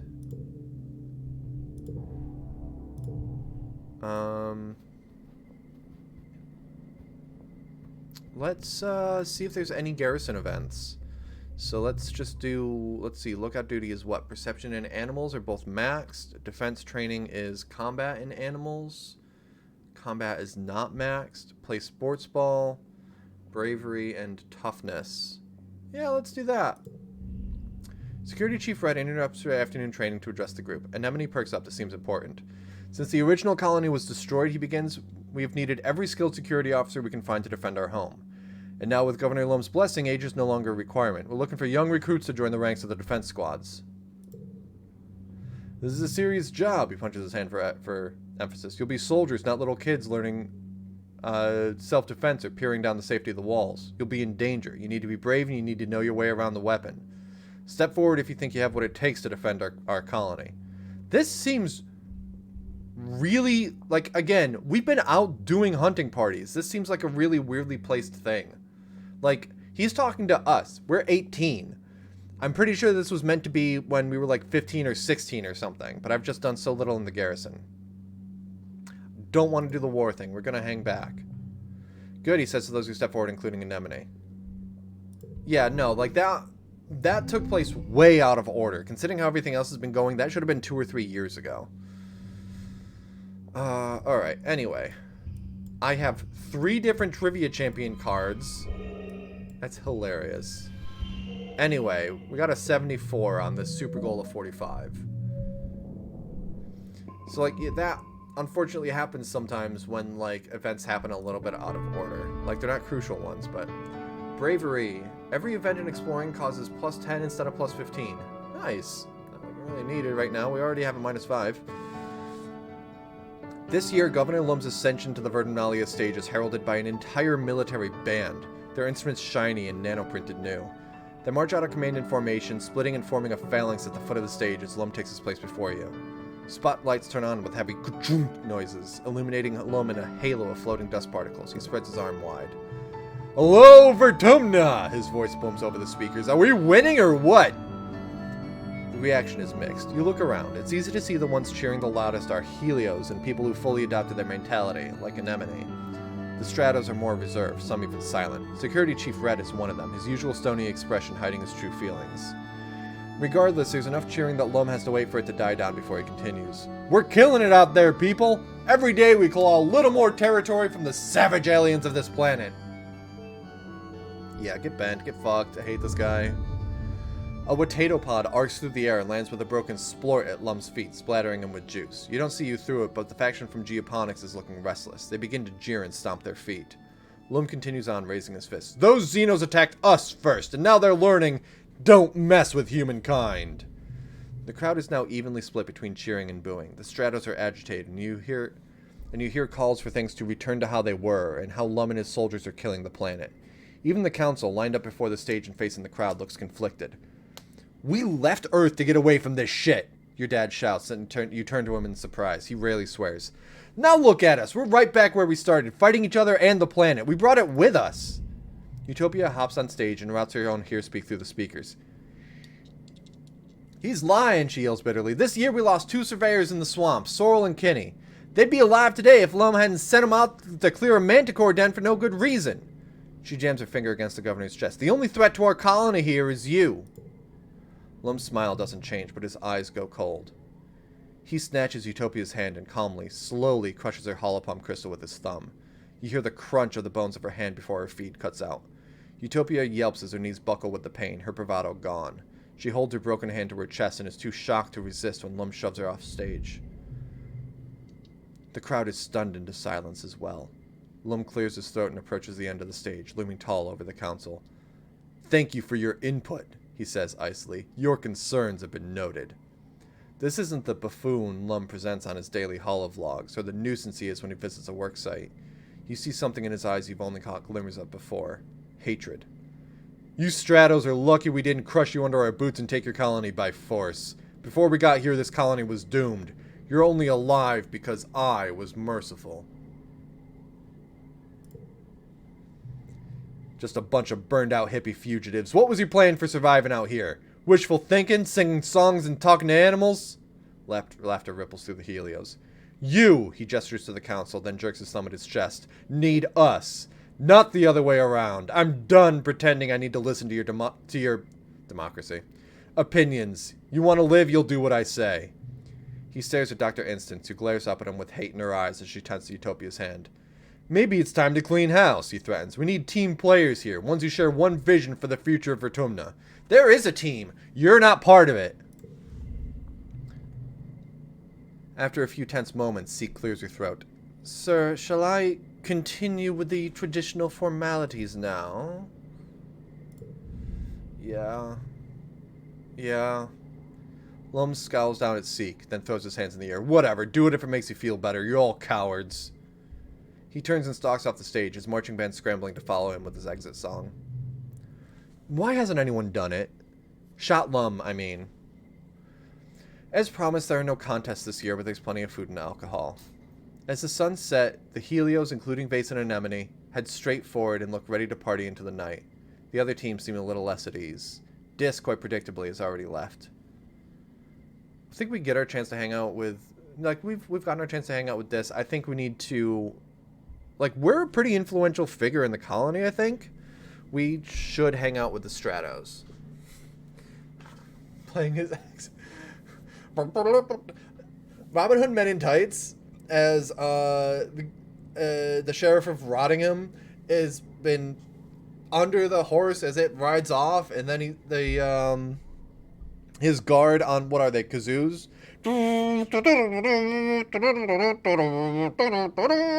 Shut up, you bloody idiots! Anyway, hang out with the Stratos. I'd rather hang with Dis instead of hearing the Stratos complain or Helios be dumb idiots. Me and Dis are very clearly on the same wavelength. I think it's important to hang with the Stratos right now. Like, I think going with Dis is like... Dis believes that humanity is a lost cause. I think with the Stratos is finding a way for humanity and Vertumna to coexist. I know you think he's evil, Tammy says, holding up Echinacea to her shoulder while she speaks urgently to Cal. But don't you think, even a little bit, that he's right about Vertumna being too dangerous? Cal crosses his arms and shakes his head. Killing is never right, Tammy. We can't fight a whole planet. We meet violence with violence, it's just numbers. They're gonna win. We have to find a better way or we're all gonna die anyway. Tammy's chin wobbles, but she clenches it defiantly. I just want to have a family, Cal. Why can't we have one place on this awful planet where we can be safe? She adjusts Echinacea against her chest. I think it's worth defending this one space for ourselves. Monsters can live somewhere else, just not right here. I think I'm siding with Tammy on this. Like, and the thing is unfortunately, in a game like this, I can't say, like, I agree, we fight for our right to live here, but we shouldn't be sending out war parties. And I think that that's what the middle one here is talking about. Tammy nods, grateful for the backup. I just want Echinacea to grow up somewhere safe, she says firmly, like we did. A peal of laughter rises from where Rex and Nomi are playing what looks like a competitive slapping game. Rex rubs his reddened cheek ruefully as Nomi rolls around on their back, kicking their legs in the air and giggling. Got you good, too slow, too slow! They stop and beckon you over. Come here, Sabote! Promise we're not even talking about the war even a little bit. You take your seat beside Rex and Nomi, and Rex slaps you on the back. Well, we are a little bit. Mostly we're making fun of those guys. Oh, sorry. Well, we are a little bit, he confides. Mostly we're making fun of those guys. He jerks his thumb towards Vase and his group of friends, who've wrangled themselves a live trippet and are skewering it to roast over a bonfire. You hear its dying squeals from here, and as the night falls, smell the sweet charred scent of it cooking. A trippet is mostly plant-like, but again, that line is really blurred on Vertumna. They've always been like this, Nomi shakes their head. Just like total human supremacists. See something you don't understand? Pew pew, all gone. Want something someone else has? Pew pew, all yours. They lean back on their hands and look up at the night sky. In dusk, the wormhole looks so peaceful and far away. I used to think me and Rex were like changelings, like aliens beamed in and replaced two human babies with weirdos. The dancing and feasting continues well into the night while you pass the time with your friends in the peaceful faction. Knowing that the whole colony isn't into being soldiers and fighting Lum's war on nature makes you feel less alone. But you can't stop thinking about the governor's eyes as he crushed Utopia's hand today. So long as he's in charge, what does it matter what anyone else wants? The week after Vertumnalia is one of the hottest since you landed. You're supposed to take time off for a much-needed break, but it's just so humid and awful, and tempers are short. Shortly after the festival, you start seeing graffiti cropping up everywhere. It seems that a lively, if not particularly civil, conversation between the two factions is being held on the flat surfaces of the colony. It was going to be 5 stress, but I have -5. Lum announces a zero-tolerance policy for political graffiti, but you notice that not every tag is being removed, just the ones against the war, of course. The atmosphere of the colony is oppressive, as thick as the choking dust heat itself. Everywhere you try to relax, people just want to talk about the war. To make matters worse, the sweltering nights are making your nightmares intense again. You return to work feeling more stressed than before. Right, and there wasn't a minus stress for Vertumnalia this year because of the events. Usually there is.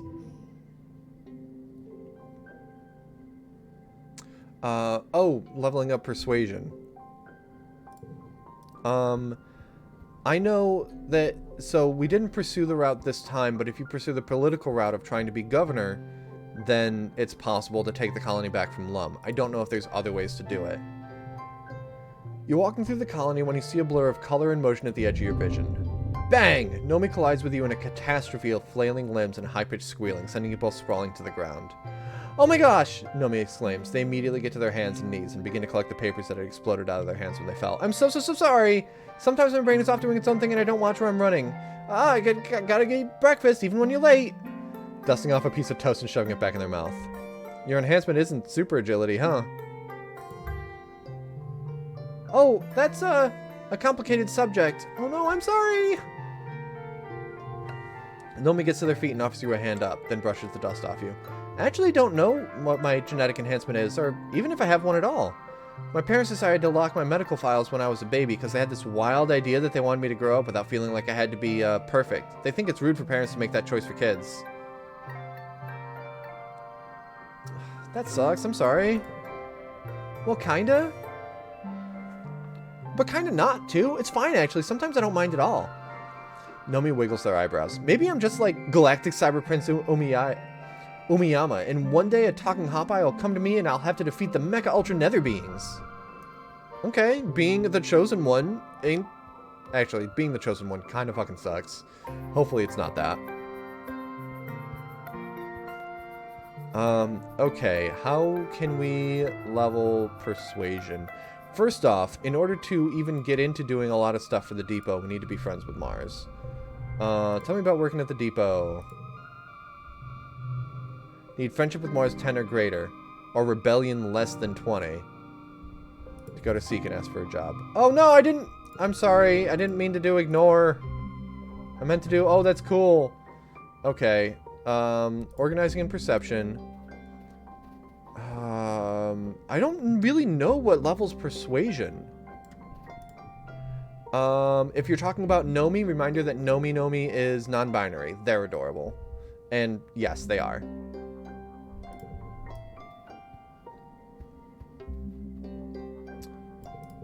I don't think that there are any jobs I can do that add to persuasion. Oh no, creativity and persuasion, humanities. But it's not like primarily persuasion. Let me see really quick. Hello, miss. You are still down there. Just checking that. Teenage Exocolonist persuasion.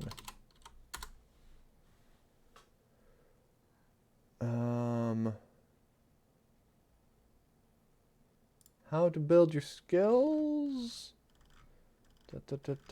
Persuasion. Yes. Okay. Command is organizing, persuasion, perception. Engineering has some persuasion. Living quarters, command, and engineering. Yeah, for me to get persuasion, the only one I can do is, excuse me, study humanities. Let's do this one and at least get our creativity up to the thing. The depot has a lot there, but you really need to be either low rebellion or friends with Mars to even get an in there. You spend a few weeks reading old classic novels from Earth and learn a lot of words that you soon discover the adults do not want you saying in casual conversation.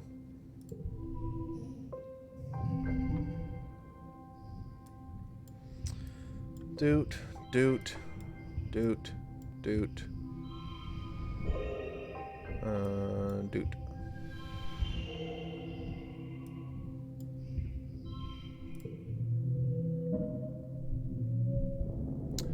Alright, creativity goes up 5% chance to gain an extra skill point. Okay.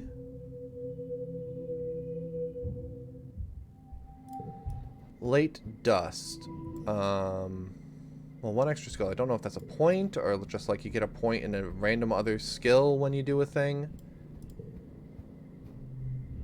You spot Rex carrying supplies and big pieces of wood into a huge tarped up section at the end of the lounge. He waves at you. Well, as much as a wave he can do with his arms full of mushwood. Hey, Sabote, you come to see the bar?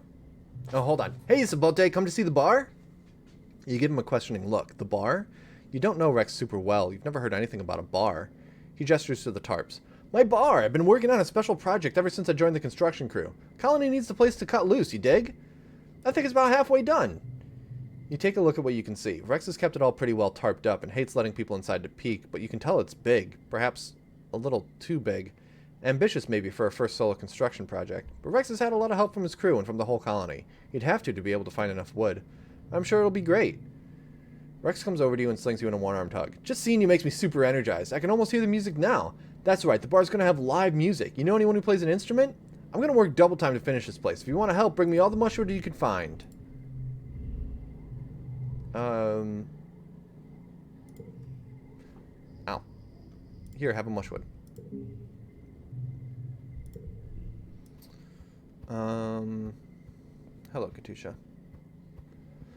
Let's, well, you know what? Let's do this deliver supplies because there could be an event in the depot and event in command, and maybe we'll overhear something with Lum. Oh, this event. You're charged with delivering a special package from Administrator Seek to Chief Engineer Instance. The wrapping is so fancy, Seek must have nanoprinted the pretty handkerchief and ribbon especially for this package. You can't help but stare, but Seek snaps at you to mind your own business and get to work. Yikes, alright, touchy much?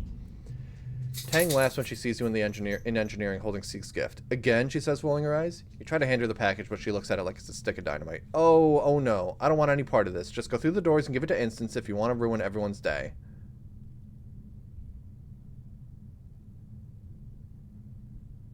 I guess we'll deliver it to Instance? She's obviously frustrated being interrupted, even more so when she sees what you're delivering. Oh, for... Really? She says, ripping off her safety goggles and pinching the bridge of her nose. No, I don't want it. You ask what she wants you to do with it, and she waves her hand at you dismissively. Go shove it up Seek's ass if you can find room with a big stack they keep up there already. She spits. She leaves.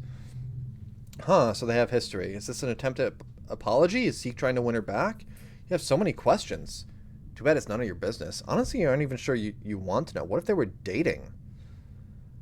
You gonna open it? You tear away the pretty wrapping to reveal a small wooden carving. It's smooth and warm, and you can see where real tools shape the wood, not a nanoprinter. Seek must have put a lot of time and effort into it. It's clearly a carving of Instance. Her hard expression is instantly recognizable, even if the rest of her is naked Yep, she's sure naked. You quickly cover it up before someone sees you holding a naked lady doll. Destroy it and say you delivered it. You detour through the nanoprinter material recycling room and drop the package in the chute. Whatever it was for, it'll be separated into base molecules and turned into new shoes or whatever. Seek looks excited by your return. Did she like it? What did she say? You lie and tell them the Instance loved it. Seek is overjoyed and gives you a nice fat tip. Hopefully this won't come back to bite you in the butt. Let's see. Doot. I mean, there.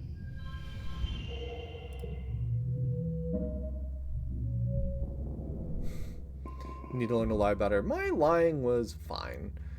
Organizing perception.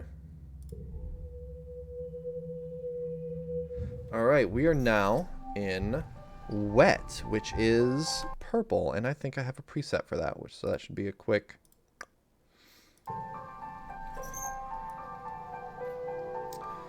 Okay. We are going to need to relax, because our stress is getting up there. Nobody has a chat. Let's check outside for Dis. Everyone's fine. Nomi. Utopia is so cool, Nomi says, twirling the pencil between their fingers. She's just out there in the wilderness doing cool explorer-y stuff. It almost makes me wish I was any good at exploring, but I just get super scared and freeze up. Then I make silly mistakes. Everyone says so. Nomination, stop making silly mistakes. Yay, creativity 80. You want to make something? You know I do, Nomi exclaims. I've had this huge idea in my head for months. I want to build something huge and I need your help. Nomi walks you through their plan to craft their biggest thing yet, a massive dilly pillar float that you can carry on your shoulders using mushwood sticks to puppet it around and make it look like it's dancing. It's a huge hit, especially with the younger kids. You get a workout and you get to make something beautiful. Okay, let's... We've done something in all the things. Creativity is good. Maybe we just do another delivery and see if there's, you know, something a bit fresher in here. You pass through the construction yard on your way to pick up a delivery at the depot. Rex waves you over. Hey, come take a look at this, he says, leading you over to where a portion of the heliosphere is being married to the old living quarters with the scaffolding and mushwood. Isn't this wild? It's like our two ships are actually becoming one. He throws his arm around your shoulder. It's like a metaphor, get it? The colony and us from the Helio learning how to work together. How we build our environment affects how we live, you know? Again, this would have been a better thing before Vertinalia this year, where it's very clearly two separate colonies living together. Topical tap dance. You should come by and help me, he continues. It's really fun. You get to build things and the construction crew's really nice. And you get to hang out with me. Wait, why not start right now? He hands you a plas cutter, a gun-shaped tool that emits a thin beam of superheated plasma. No time like the present, right? Seek says we always need more workers here. You do have another job that you promised to do. Screw it, let's work hard. This is more important. I don't need engineering. You help Rex hold up a part of the wall while he fits a bracket in place. There's a lot of pounding and wiggling to get it to fit, which delights Rex every time he gets to make a joke about it. It's sweaty, rewarding work, and you learn something about engineering while you're at it. Chief Administrator Seek comes storming up out of command to find you. Sobote, where have you been? I expected you hours ago. Well, my bad, Rex says, moving to stand between you and Seek. If he had a tail, it'd be between his legs, the perfect picture of an apologetic puppy. I asked him to help out. We're super short on hands around here, and he did a great job. Seek grudgingly accepts that you did, in fact, do good work.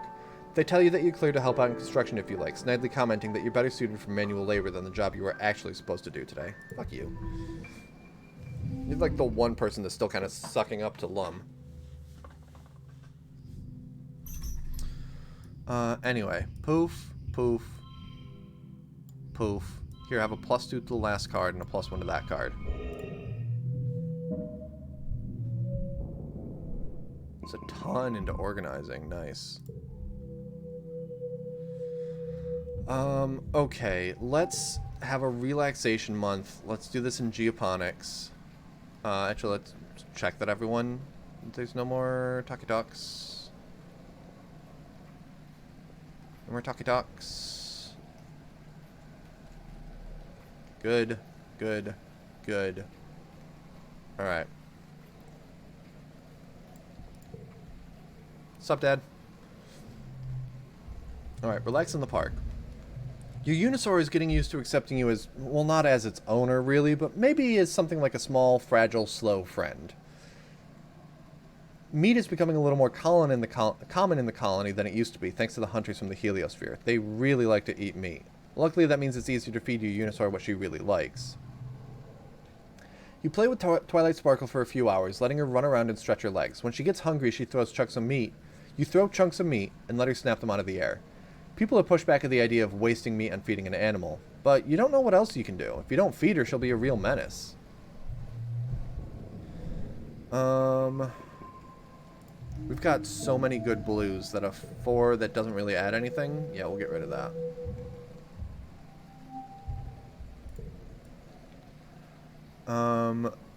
And let's do studying humanities, because again, that can get us some persuasion, and we've got an extra. And then we'll go explore during glow. Like, we're just kind of the second half of the year, just kind of whatever. But you're doing creative writing in teams, and you're paired with Mars. You wish it was Tang. She always does so well on these. The theme is Earth's natural environment. Mars takes the topic at face value and wants to write about how beautiful everything was on Earth, with blue skies and green plants everywhere, and huge oceans that went forever. It always looks gorgeous in the carefully staged movies you've seen on holovids. I want to do writing about climate problems instead, because that applies to what we're doing here. Mars wants to write about Earth's lush forests and deep jewel-like oceans, but you stop her. Wasn't Earth basically on fire when your parents left? You decide you should spend extra time researching how things really were. You've heard the basics from congruence, but what was it actually like? You ask her for the information she has on the ecological collapse of Earth. Well, Congruence replies, first, carbon emissions trap the heat of the sun, which raise the global average temperature. You ask her to stop so you can look up carbon emissions, then she continues. So the polar ice melted and the oceans rose and became too warm to sustain life. Mass weather disruptions caused grassland to become desert. Then the bees died, and then so did everything they used to pollinate. Food instability caused wars to break out. By the time your parents left Earth, everything was essentially either underwater, on fire most of the year, or irradiated. Fun. Learning all this stuff stresses you out. All of that just because people wanted to drive in cars and own lots of stuff made in faraway places, and have big families and keep their big houses the same temperature all year, all by burning dirty mud they dug out of the ground. Could that happen here too? You're too bummed to present your findings, but Mars steps up. She's an excellent orator, though she does get some of the facts mixed up. You don't get an amazing grade. Mars accepts this with grace, but still thinks you would have done better if you'd gone with her idea. So many greens. Doot. Again, we're just going to load up blue.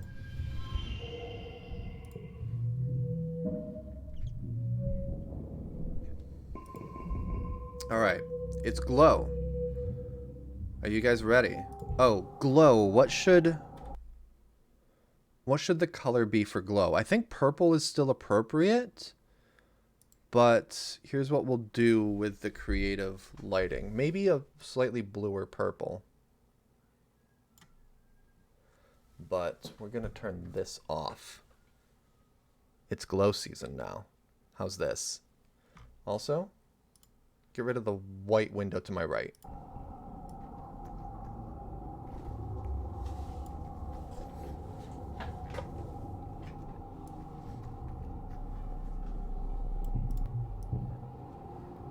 Okay, so we're going to be able to explore during glow.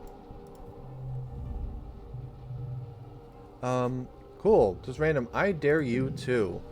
You gulp and bravely dare him to tell you. What's the deal between him and his sister?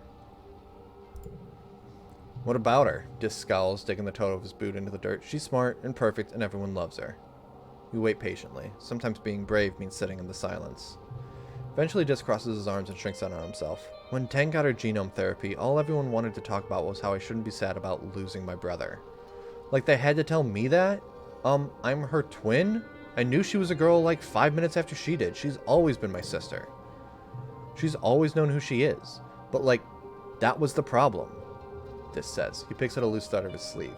She's so mature, you know, and I'm not. So she treats me like her dumb little pet more than her brother, telling me what to do and acting like she's so much smarter than me. I mean, She is smarter than me. She's smarter than everyone, even the adults, but that doesn't mean that she knows what's best for everyone. Dis lapses into silence. You wait a little longer to see if he wants to share any more, but he seems intent on staring off into the wilderness again.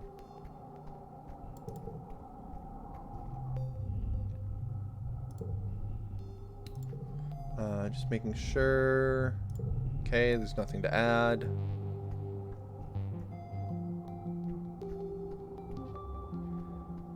Okay, my heart's pounding. We're gonna go exploring during Glow.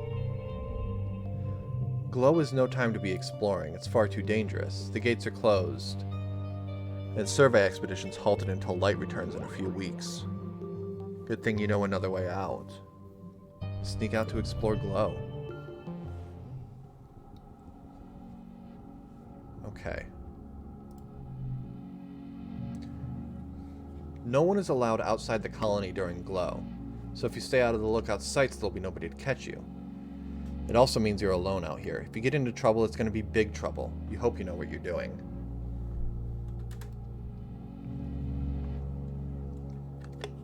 The familiar is unfamiliar during Glow.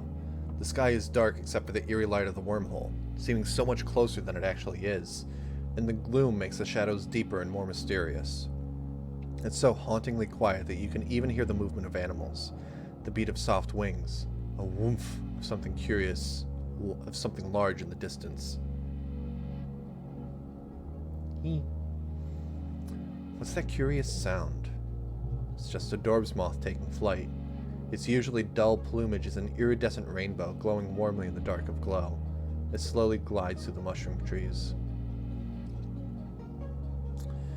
You've been taught to be terrified of Glow season since you landed here, that there were monsters out here circling the colony and attacking anything they saw. But it's so much more serene than you were expecting. Maybe they were wrong? Or lying to you? Oh, I have a card that is -5. No, it's not a card. It's when I got Bravery up. Every event causes +10 instead of +15. So every event we do, we're only going to add 5 stress. Unless it's one that adds stress to the side. So let's grab everyone as we go until we're about midway up. Then we'll beeline to a boss event.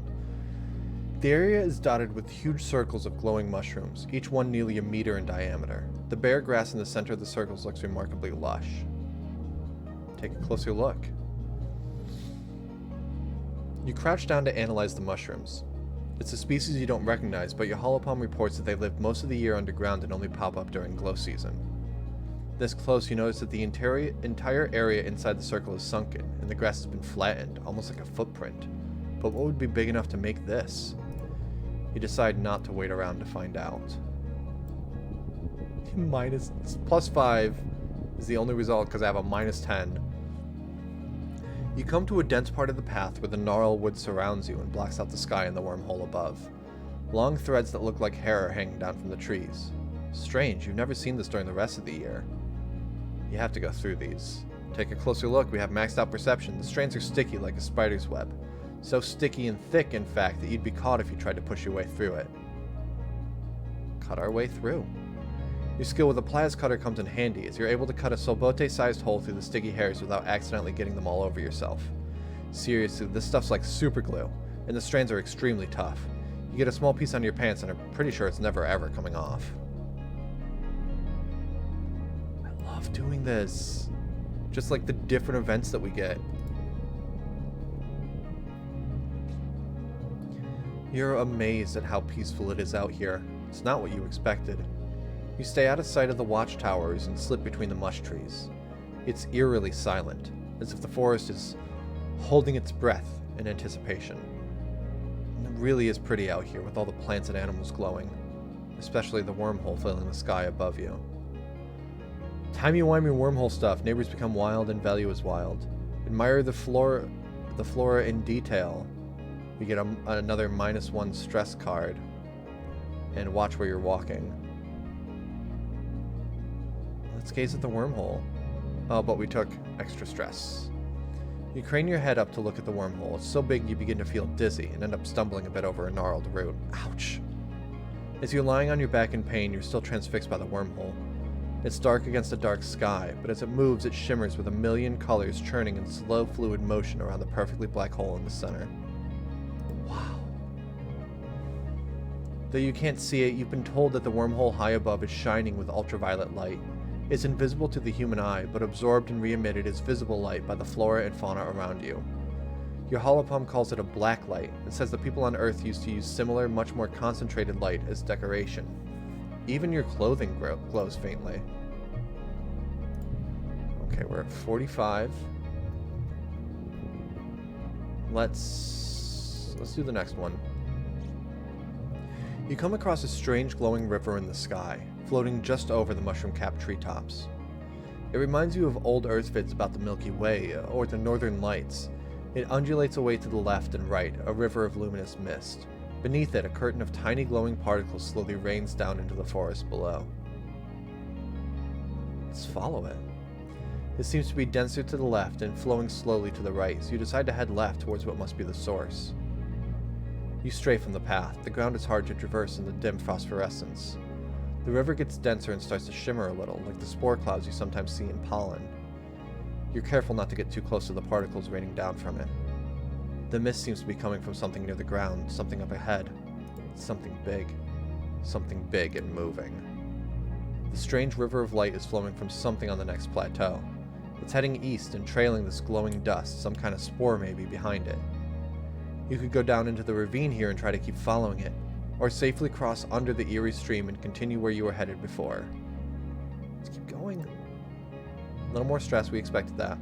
After a harrowing trip through a muddy ravine, you make it up the next plateau, only to find the sky river has dissipated. You can't find any sight of what made it.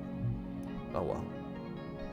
Okay, Manticore, hello. But first, Sim!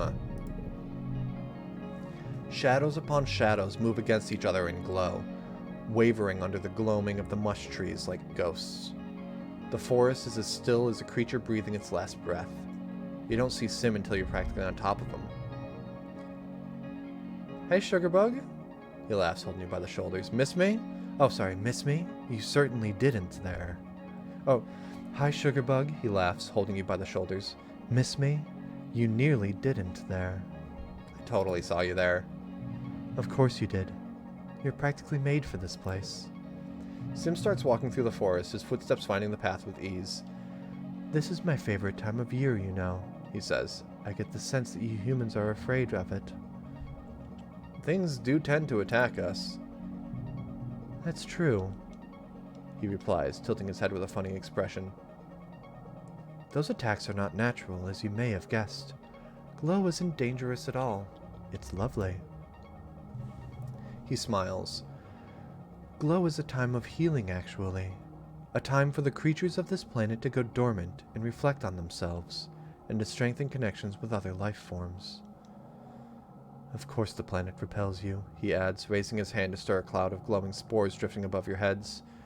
You don't connect. You're like a burr lodged against its skin. Sim continues walking. I'm sure you have some questions for me, as usual, it says, his voice wry. Is Noctilucent the one attacking us? Sim smiles and looks off in the distance. Ah, so you've met. My condolences. Their views are difficult to hold within myself, though I do understand them implicitly. Noctilucent is responsible for invasive species management, Sim adds. So yes, repelling you falls under their domain. The most obvious method, as you've noticed, is the yearly attacks, though there are other, more subtle methods to discourage both growth, plague and famine, for example. It doesn't need to be this way.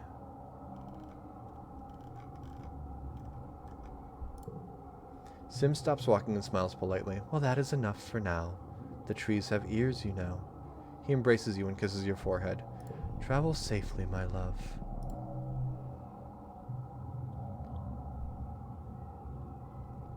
You know to look for Sim in the hollows of the trees now. His eyes gleam in the permanent night. Hello again, Sugarbug. You're getting pretty good at navigating in the dark. Have you come to ask me more questions? No, seriously, what's up with the wormhole? Just like that. You'd like me to unravel the mysteries of the universe for you. Suffice it to say, I don't think you could fully understand it, even if I explained everything I know. He looks up at the wormhole with a thoughtful expression. Truthfully, the wormhole is older than even this planet. It operates on a level of space and time that are beyond even my comprehension. The universe is impossibly vast and unknowable. I'm sure you've already noticed that it's related to your foresight, yes? He asks, and you nod. Your dreams, if that's what they are, always seem to get worse and wet and glow when the wormhole is closest to the planet. Many individuals such as yourself are sensitive to a wormhole's effect of time and space, fluctuations and eddies in the normal linear flow of reality. Think of it like an echo, only not your own. Think of it as a version of yourself, as if a version of yourself stood in the spot and shouted, then moved forward in time before hearing its own voice return. You can hear those echoes, choices that person made, and events he experienced that may not come to pass for yourself. You say he... No, we are he, him. Okay. I'm not the only one? No, though you may be the only human. We gardeners have lived under this wormhole for thousands of years. Some of us have developed a sensitivity to it as well. We use it to guide us in attending the planet. Yeah, unfortunately no humans. I can see maybe Dis, definitely not Tang. Sim stops walking and smiles politely. That's enough for now, trees have ears. Okay. Can we kissy kissy? No, we can't even get the regular stress reduction. Okay. Well then. So hold on. That's... Let's leave. Let's see. So there's an event there. There's 1,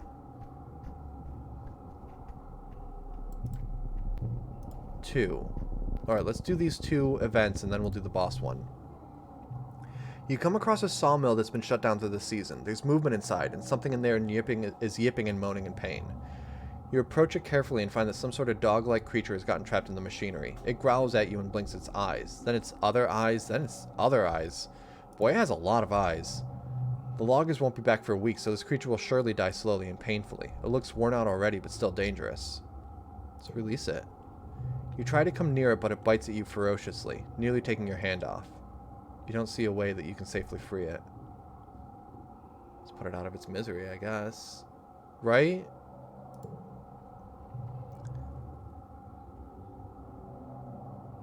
As you draw your plas cutter, an unnatural weariness comes over you.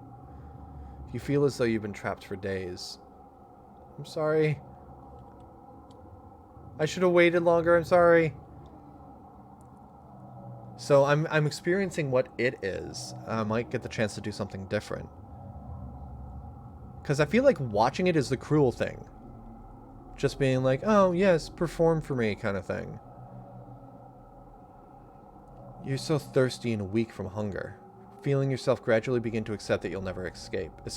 You feel an irresistible urge to just give up. You flop to the ground in something of a trance and sit staring at the trapped animal. Then something bizarre happens. A massive shadow drifts into the lumberyard, coming between you and the creature. You have the sense of an immense presence, something massive but graceful. You're not quite sure if you're dreaming, but you feel rooted to the spot, and unnaturally calm. It's as if you've been drugged. The shadow stays a while, observing you curiously. Then it drifts away again. You blink, coming out of your trance. What just happened? Did you fall asleep? You look back over to the machinery and realize the trapped eye beast is gone. You aren't sure if you should feel relieved or terrified. Was it freed? Eaten? But you decide to get the heck away from this place now and ask these questions later.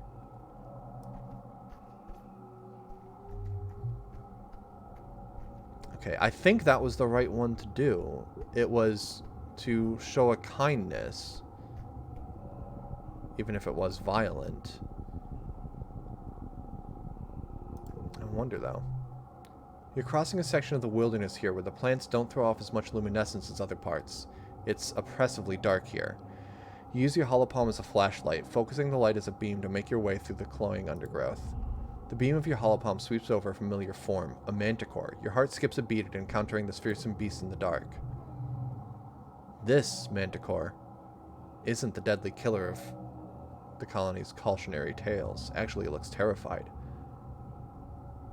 It backs up against a tree, cowering, its eyes rolling in panic. What would Cal do? I think would be a good thought before kill anything. I mean, doing the ultimate pacifist route is a thing that you can do, absolutely, but it's not what I've been doing this game. It certainly would be a kinder kill than I would have done on others. Go back and leave it alone. I think just not spooking this thing. Oh, but there's more to the event, though, so that's not a resolution to it. What else can we do?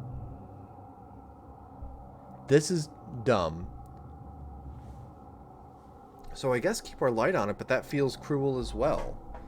Maybe it's not afraid of the light. Maybe it's something else.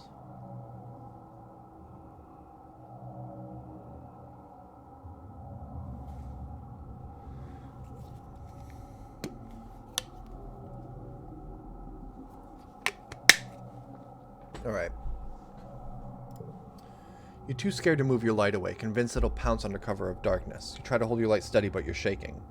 So is the manticore. Yeah, here we go. Then you realize it isn't even looking at you. It's staring into the forest to the right. You slowly grasp the manticore isn't scared of you, it's scared of something else. It suddenly screeches in fear and bolts off to the left. You hear something absolutely enormous moving in the trees off to the right where the manticore was staring. It's a deep grinding sound, like ancient trees rubbing together in the wind, except there's no wind. You turn off your flashlight and hold your breath. You hear a single loud thump, then stillness again. You wait a full 20 minutes in complete silence. Gradually, the insect chirps and other noises of the forest return, and the glowbugs drift lazily back into the air. You hadn't even realized they were missing, as if the entire jungle was holding its breath too. Whatever it was seems to have moved on. Okay. A faceless. Your explorations lead you steadily upward until you find yourself on a plateau overlooking the valley.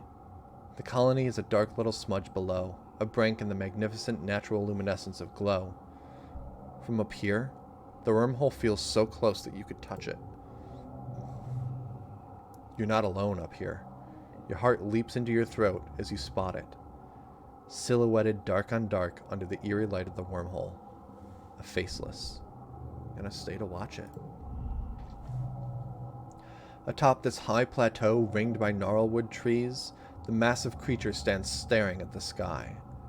As you watch, mesmerized, some of its swaying tentacles open up and a glowing dust oozes from them, rising like smoke into the night. Then, it's gone? The whole entire faceless just vanished in the blink of an eye, or did you imagine it? You rub your face, easing the sudden tension that sprung up behind your eyeballs. Let's approach where it was standing. I don't want to leave. I definitely don't want to warn guards. There are footsteps here, giant footsteps, each ringed with mushrooms pushed up from the moist soil by the weight of the beast. You gingerly realize you're standing in the middle of one. The faceless, if indeed one was standing here earlier, could crush you as flat as the grass beneath your feet. You find other signs of it. Trees have been knocked down in a circular pattern here, and the bushes and grasses have been pushed up into one big mound, leaving the rest of the plateau clear. You remember this place now, from your visions, from under the pyramid and the resting ridges, and from long before that. You feel as if you've always known. Something important will happen here, soon. You stare up at the wormhole, immense in the sky above, just as you remember doing in your vision. You wait. You wait. It's trying to have me gain stress, but I have like so much stuff. You wait. You yawn and check your holopalm. It's hard to keep track of time during glow, but it's getting late. You look around, but nothing has changed. The trees are perfectly still. Wait. You wait. You wait. The wormhole seems especially huge right now. Is it always so big? You imagine you can see whole galaxies in its slowly spinning arms, tiny flecks of rainbow light being sucked into the black hole in the center. But it's so much closer than a galaxy, so close it could swallow you and all of Vertumna in its hungry, ethereal maw. You wait, you wait, you wait. The forest seems to get quieter, as if it's expecting something. The wormhole swells as you stare and stare into the depths. It's been hours. It's now well past the middle of the night. You're exhausted, but you can't look away. You feel hypnotized. You wait. You've always been waiting. You will always be waiting, staring up at the wormhole, being sucked into its depths. A shadow falls over you. You slowly lower your gaze from where you've been staring at the wormhole for hours, your neck stiff and sore. Straight ahead of you, what you'd earlier thought was just the shadow of a tree, is the Faceless. It was there all along, watching you. It takes a heavy step forward, then another. It moves gently, its feet sinking into the soft ground and pushing up phosphorescent fungi from below to explode to the surface in rings of jubilant light. You don't move as it approaches. It took all your energy to look away from the wormhole, but you're still completely spellbound. The Faceless looms over you, as big as a building. Its zippered neck gapes grotesquely, and its tentacles wave gently through the air, tasting it, feeling it, smelling you. The ends of two tentacles open, and that strange glowing mist floats up from them. It leans down. It envelops you in its tentacles, each as large as you are, and you breathe in its spores. Under the ethereal night sky of glow, the wormhole seems to swallow you both whole, and the entire planet, and an infinite number of universes besides. You feel a beckoning within you, a curious tug somewhere in your ribcage, a yearning you can't describe. Can I save here? Can I save? Save?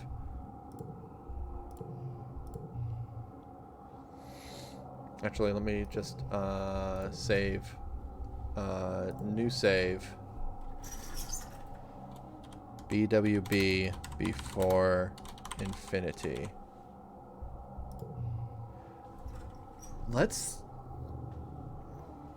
So here's the thing. Embrace It ends the game a couple years early.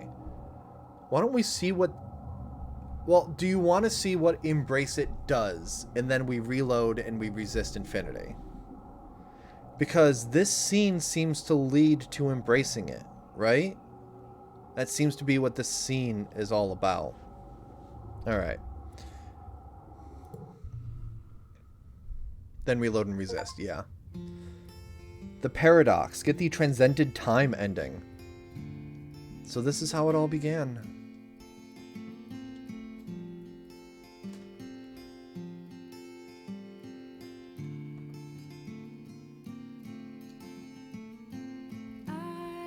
Oh, this is the song that Dis was listening to. When you were very young, you had vivid dreams of things you'd never experienced. Dirt under your feet, skies overhead, endless jungles and strange animals. Now you know why. This moment of time, you on the plateau, drawing in the wild Faceless's mind-altering spores and pulsing wormhole above. This moment cascades backwards and forwards through all of time and space. Through all of your lives. It's what binds you to those other lives and gives you glimpses of them in dreams. This moment, it's infinite. You are, in this moment, connected to all your other moments. What has been and what will be. What could be or will never be. Some scraps slip through the web and touch all the other you out there. You, all the you that have been or could be, are forever changed. To your friends in the colony, it may appear that you've fallen in a coma from which you'll never wake. But your consciousness is free, in that infinite moment, to visit all lives and possibilities at once. You've transcended. In the moment of your death, as your brain cells fizzle out one by one and shut down forever, a vision swims in your mind's eye. Is that a person? They seem so familiar. You feel like you know them so well. It's you, only ancient. His arms are covered with so many data bands. So many lifetimes of knowledge. The ancient you speaks without moving his mouth. Not in words, but in something like pictures. Still, you understand. Look at you. He shakes his data bands with good humor. I suppose that explains how we got here, huh? It does get boring, though, doesn't it? Knowing everything at once, I mean. I understand if you'd want to go back to how things were. He looks over your shoulder into a distance you cannot see. Back when it was simple, when we only caught glimpses of the time web. Oh, to be a baby again. Just a simple, naive child. I could have done better. I can tell from the weight of your soul, he says, that many of your friends and family died before their time. People who might not have, perhaps, if you'd made different choices. Actually, this timeline has gone really well, but, you know, it's fine. He pats your shoulder consolingly. It's natural in grief to wish you could have done something different, to have saved someone. But we're special, aren't we? We really can save them. We have a chance to take another path, to change the way our life turned out. Come with me. Go with them.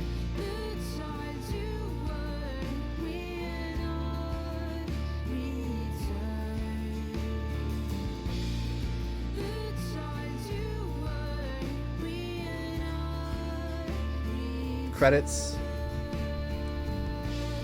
I've gotten the second to last ending on my second playthrough. Transcended time. Start your new life just brings us back to here. So let's load. Let's load to BWB Before Infinity.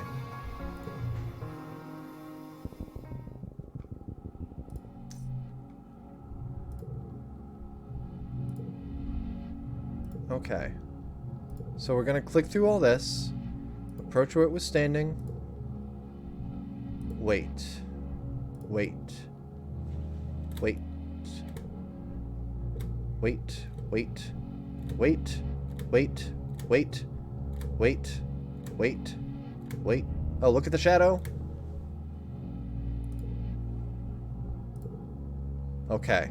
Now we resist infinity. Because, like, hey, if I was doing this, like, this will be going on YouTube. If I was doing it just for that, I would have been like, wow, that's it. We got that ending.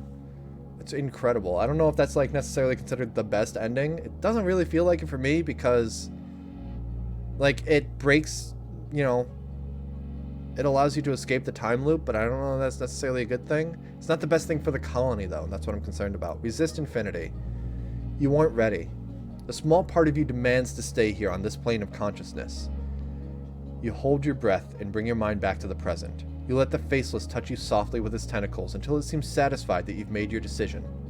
Then it withdraws. As you disconnect from the gentle creature, you can feel its emotions, its story. You understand that it was born like the others of its kind in a breeding tank below the ground. Although it was sent here to destroy your colony, something changed in it that can't be changed back. You see again the image of the Faceless staring up at the wormhole, transfixed as you were. It no longer feels the pull of the ley lines, the thumpers, the forces that were used to control it. It is no longer a construct or an avatar, but a free being. It only feels the dance of the wormhole now, and the natural rhythms of life itself. You stand completely still, arrested by the sudden understanding that sweeps over you. The Faceless retreats to the large mound of grasses and bushes at the other end of the plateau. A baby Faceless pokes its head out of the nest, wriggling its tentacles in greeting to its mother. Okay, now we go back to the colony.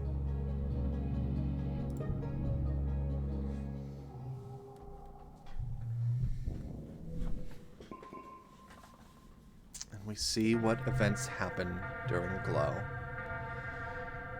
You're heading to bed when the sirens begin to wail, heralding the beginning of the yearly xenofauna attack. Outside your windows, you see the soldiers begin to form up.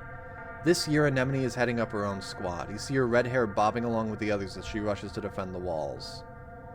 Let's rush out after her. She looks at you in surprise, but nods when she sees you're ready to fight. Someone hands you a plasma rifle, and you join her squad on the walls. It's, again, I will defend the colony. Out and about, like, I want to find cooperation, but cooperation starts with not getting attacked, not dying. You stand shoulder to shoulder with Anemone and watch the Xenos mass on the far side of the firebreak. Look at them all, she says darkly. They just keep coming more and more every year.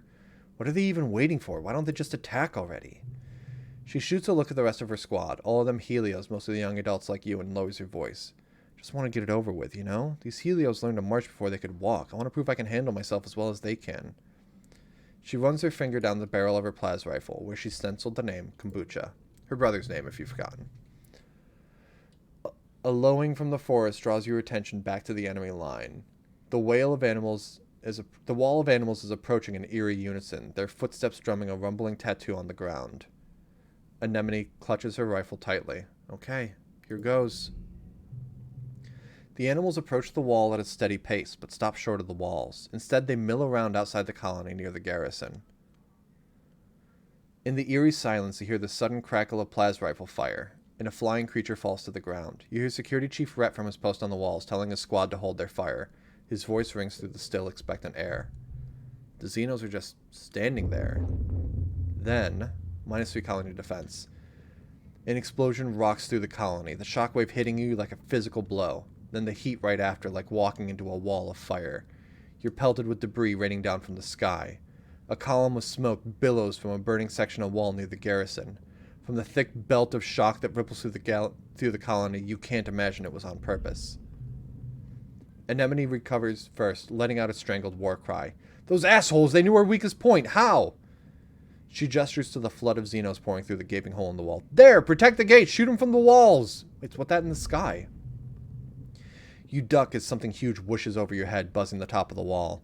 Anemone's Helioborn soldiers all train their rifles on it, but she yells at them to stand down. It sucks! Get behind it! It'll block the Xenos from coming in! The giant dilly pillar lands in the square, her sinuous body looping around and forcing the Xenos to enter in smaller waves. Cal is riding on her back, and he shoots you a little smile before guiding her closer to the breach. Interesting, Cal. He won't kill someone, but he's fine to make it easier for us to do so. Okay. We'll keep that for third stage of challenges. So actually, let's go +5 to flushes with this card. Yes, 1, 2, 3. Next, we've got we've got so many that are plus on the last stage of the challenge.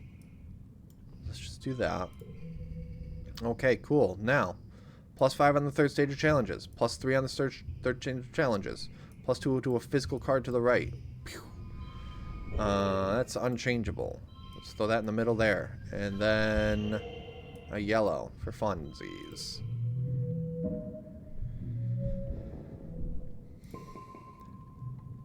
Cool. We lost 3 colony defense right at the start with the explosion, but we've gained 2 back. The Xenos pour through the smoking hole in the wall, wave after wave of creatures of all sizes. Fist-sized insects all the way up to megafauna like bushbubs and muckwalkers. Great lumbering beasts the likes of which you've never seen.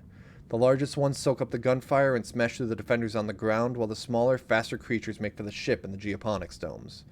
Cal and Sox do what they can, but are soon forced to retreat by the swarm of Xenos. As your squad is setting up in the rhythm of defense, Governor Lum storms up the steps. You can see the whites all around his furious eyes as he grabs both you and Anemone by your shirt fronts, almost hauling you off your feet. Which one of you did it? He growls. Which one of you set the bomb? It wasn't us, she exclaims, clutching Lum's forearm. He releases you with a snarl. It had to be an inside job. Someone with access to the garrison. One of you stratocolonists. You're all traitors to humanity. He looks burned, possibly badly. Parts of his uniform are still smoldering. You wonder if he and his squad were near the explosion. If people are dead because of it. Why isn't he dead? He rounds on Anemone. Give me command of your squad. I'm taking them down to the courtyard to engage the enemy directly. I took a chance on you, Anemone, but you can't be trusted, just like the rest of them. Yeah, no, fuck this guy.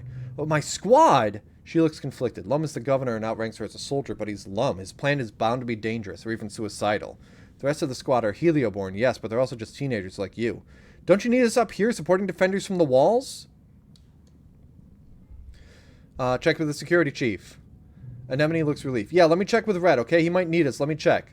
Lum nods her forward, and Anemone steps away to confer with Red over the Here Speak. When she returns, she looks unsure. He says, you can't order a bunch of kids into the worst part of the fighting just because you think it'll look cool, she repeats. He wants us to stay on the walls. Lum throws his hands in the air in disgust. He's in on it, too! If you plan this mutiny together, you're all getting put on a firing squad when this is over. This spurs your Helio squad mates into action. They abandon Anemone and follow the governor down into the courtyard below.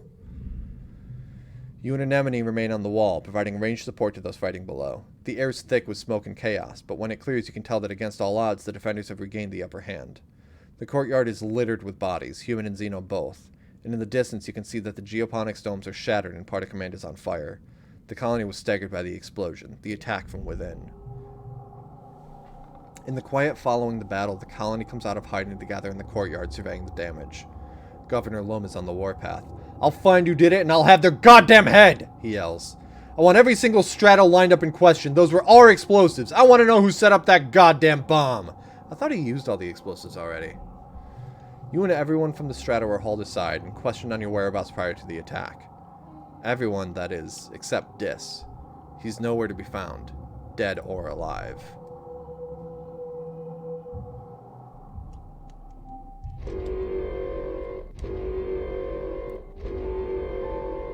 Jules Striped rating as I was literally just about to say, so that's it for this stream. Roger that. Let's run like hell. Oh my gosh. What? The timing.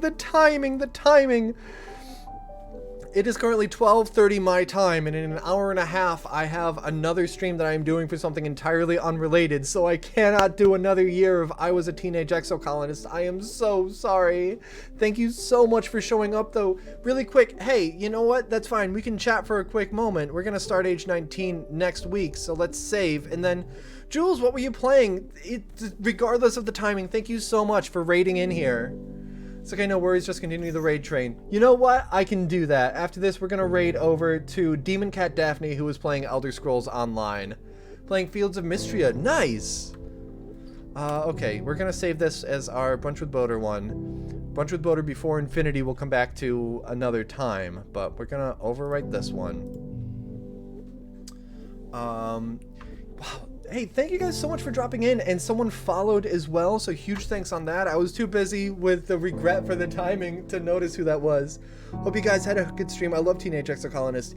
Yeah, we went out into Glow, and we explored an ending, although we ended up reloading and continuing on, because we've still got 2 years to go. Or maybe just 1 year to go. Does it end at the end of 19? It has been such a fantastic experience playing this game. I have played it once before. This is our second run, which opens up a lot of really cool, interesting things. Hi, Mom and Dad, up there while I'm 19. So, next week we will get to this. For those of you that are here, hi, I'm Boater. I play a variety of games. I love playing visual novels and throwing out my voice. But I play all sorts of single-player things, and I hope to see you back here. My next stream, my next normal stream, will be 10 a.m. Eastern Time next Sunday. That is when I normally stream. However, if you come back here at 2 p.m. Eastern Time, that is an hour and a half from now, I will be hanging out with David Carlson and other cast and crew of the audio drama The Hyacinth Disaster. We're going to be listening to the first couple episodes, doing a bunch of commentary, talking about our experience working on this really well-regarded audio drama. So I hope that people come back for that. It stresses me out so much to try to save everyone. Yeah, right? Yes, so right here on my Twitch channel is where we're going to be doing the Hyacinth Disaster commentary. Right here, twitch.tv/boaterbug. So if you're not still on the raid train, then... oh, that's the link you were asking for earlier. No, it is going to be right here. So I am getting all out of sorts with my talking. Yes, you can listen to the Hyacinth Disaster at this website right here. And we will be listening to the first episode or two. They're like 25, 30-minute episodes, so you can absolutely listen to them ahead of time. But then we will be listening to them with the production team and talking about our experience working on the project. And that will be right here on Twitch, and then the VOD of that will go up on YouTube afterwards. In the meantime, I need to go have some lunch before that stream starts and I start organizing with everybody. So we are going to raid over, let me just double check. yeah, we're gonna raid to Demon Cat Daphne, who is someone that I have met for St. Jude Play Live. I met at the summit at St. Jude Children's Research Hospital the past couple years.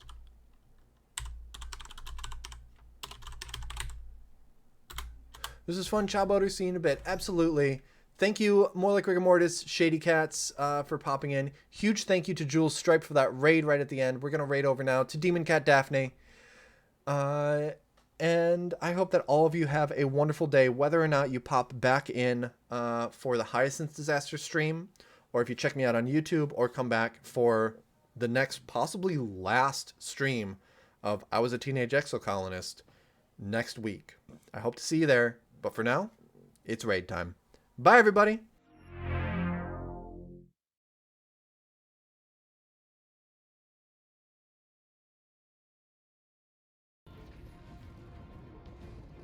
Oh, a 1590 would be the dream, man.